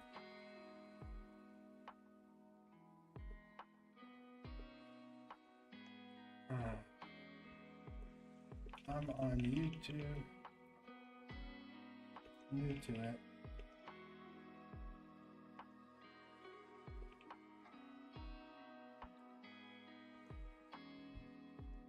All right. Hell yes. I just started recently. Hope you make it big. Hopblaze is also streaming. I'm going to follow you right back.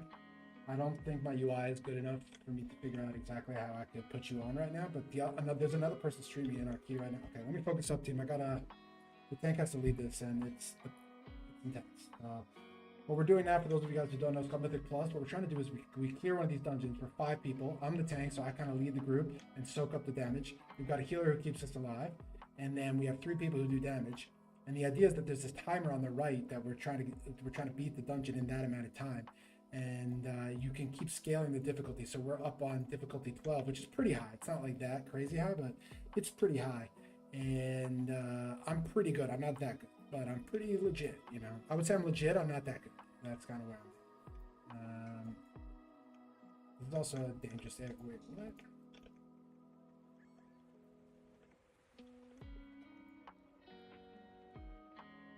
Need to pull these guys in here, team. If I start blowing cooldowns. Group them up. I love that ability. It's so fun. Weapons grasp.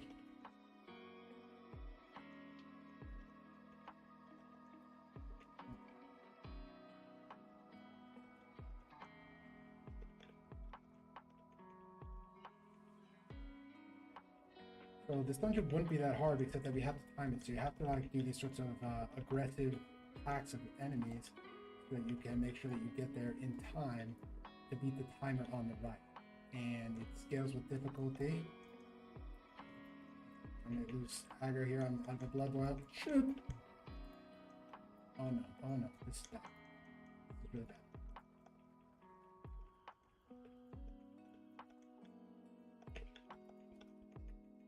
Need to get aggro back. Got it. Oh, that was close. Fucking A. Like I said, I'm good. I'm legit, but I'm not that good. I used to be much better, but I came back During COVID, I got really good. I'm still kind of learning. As the tank, you have to lead the group, and you have to learn all the routes and all the abilities. It takes time. Like a lot of it is like knowledge. Knowledge is power. And I'm still getting better. I'm still learning these dungeons. Okay, top me off, bro.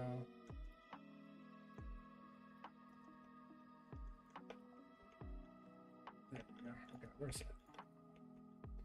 In a good spot.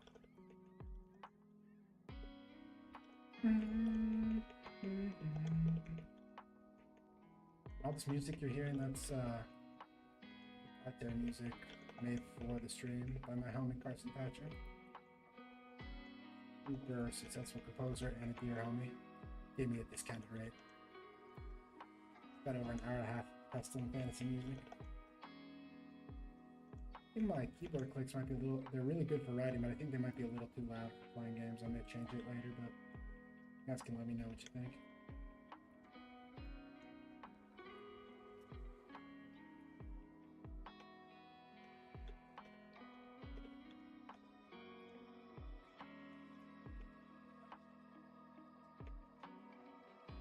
One time this won't be off and I'm on the stream. Let's do a nice job. Damage seems pretty good. Not exceptional.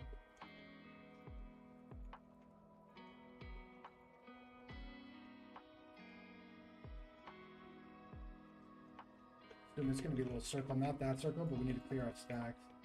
And the next circle that comes on, pick up aggro on this guy. Go stray over here, get him done.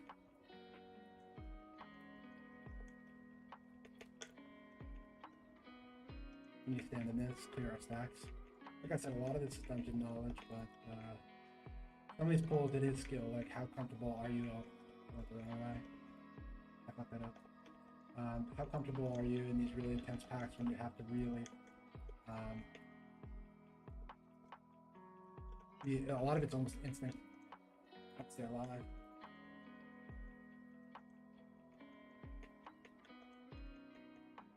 Oh fuck.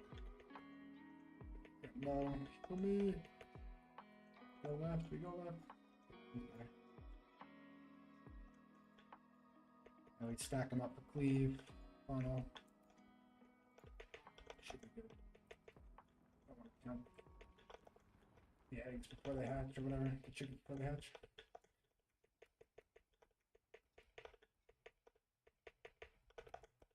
Oh fuck. Taking a lot of damage.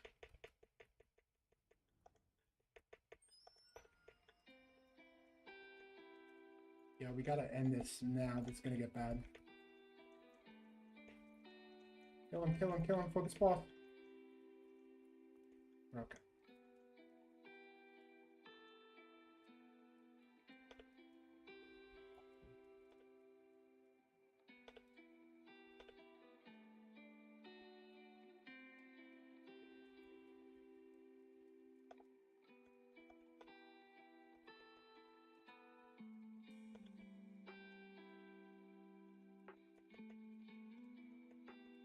Big spills.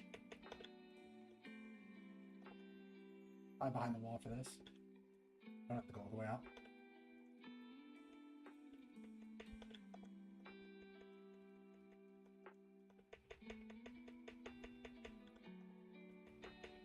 I love Mythic Plus, and it's a beautiful dungeon.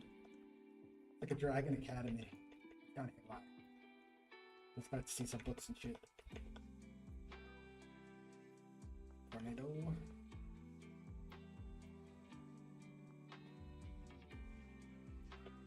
Oh, let me come back in. Sorry. We need to make sure that they're in line of sight so they can actually do the damage that we need. We need big damage.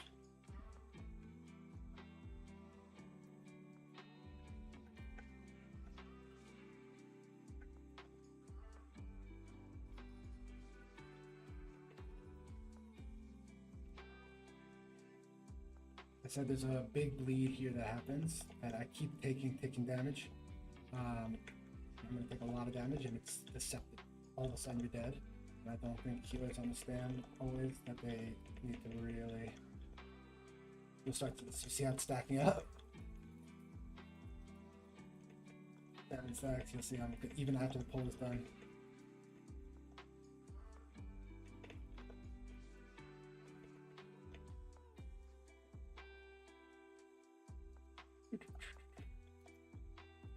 Jump to clip all of them. I almost got all of them. Collecting that path is tough because they come in different vertically, so you have to jump to try to hit all of them.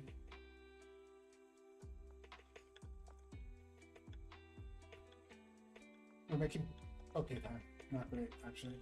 So not that. Like if everything goes okay, we're okay, but we're not really at time here.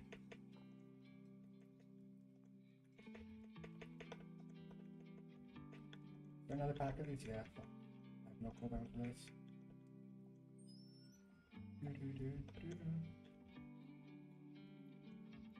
Wait. Jump. Big damage.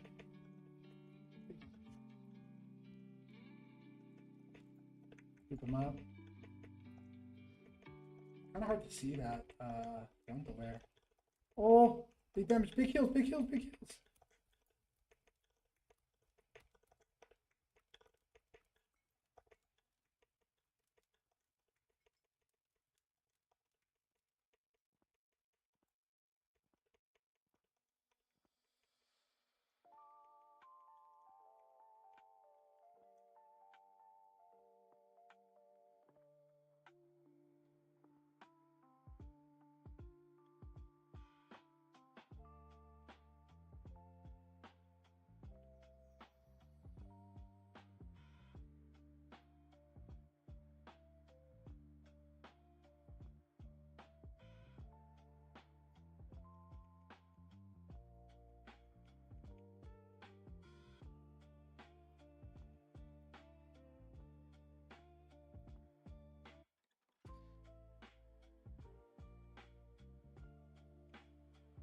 Tank Buster, gonna take a bunch of damage. Right before you take a bunch of damage, you want to pull some runic power here.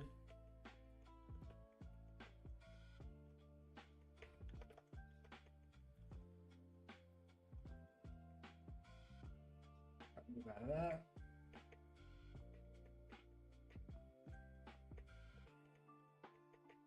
Damage is okay. Dungeon's much easier when the damage is big.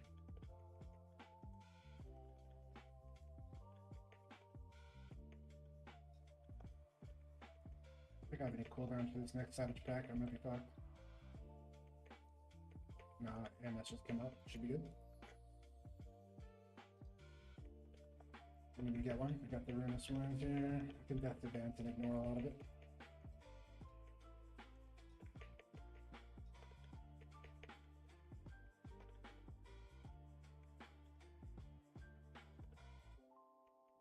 I used it too early.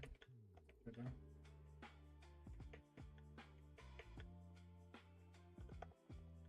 Here's the Savage pack. That's the Tank Buster.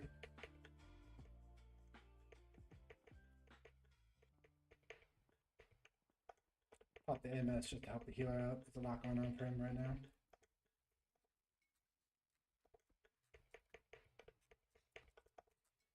It's taking a long time to die. There's the Savage pack. Leaves a bleed out, leaves a dot after, so it's not just the initial damage that you have to worry about.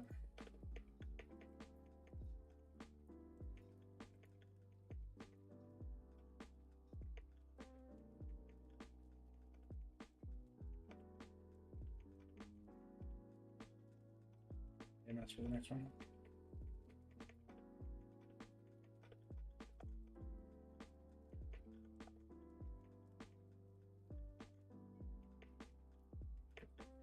Time to die, truthfully.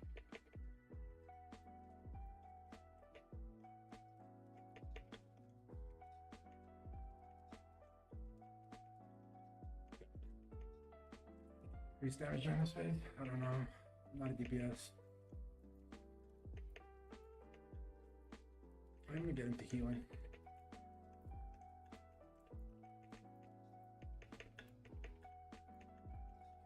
Savage Pack thing buster. Got the heals and this. Lots of damage goes out during this phase. Oh fuck.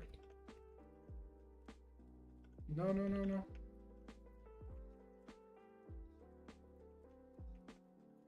Everyone's dead? No.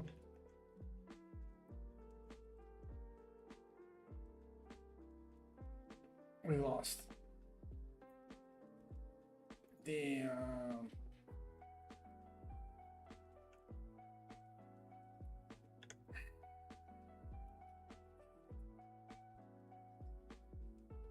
We shouldn't have died there. That boss was not hard. It was taking forever to die.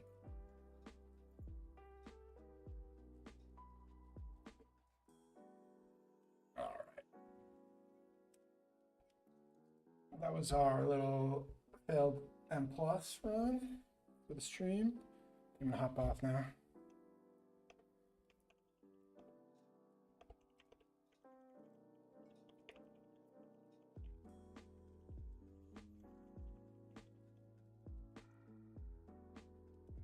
Everybody, thank you so much for a great stream. We got a lot of good writing in. The WoW wasn't as good, but you gotta shoot shots, you know? I really appreciate y'all. See y'all on Tuesday. We're gonna wrap up Gate, which is the 57 minutes, as you know. It's gonna be a great fun session. So, appreciate you.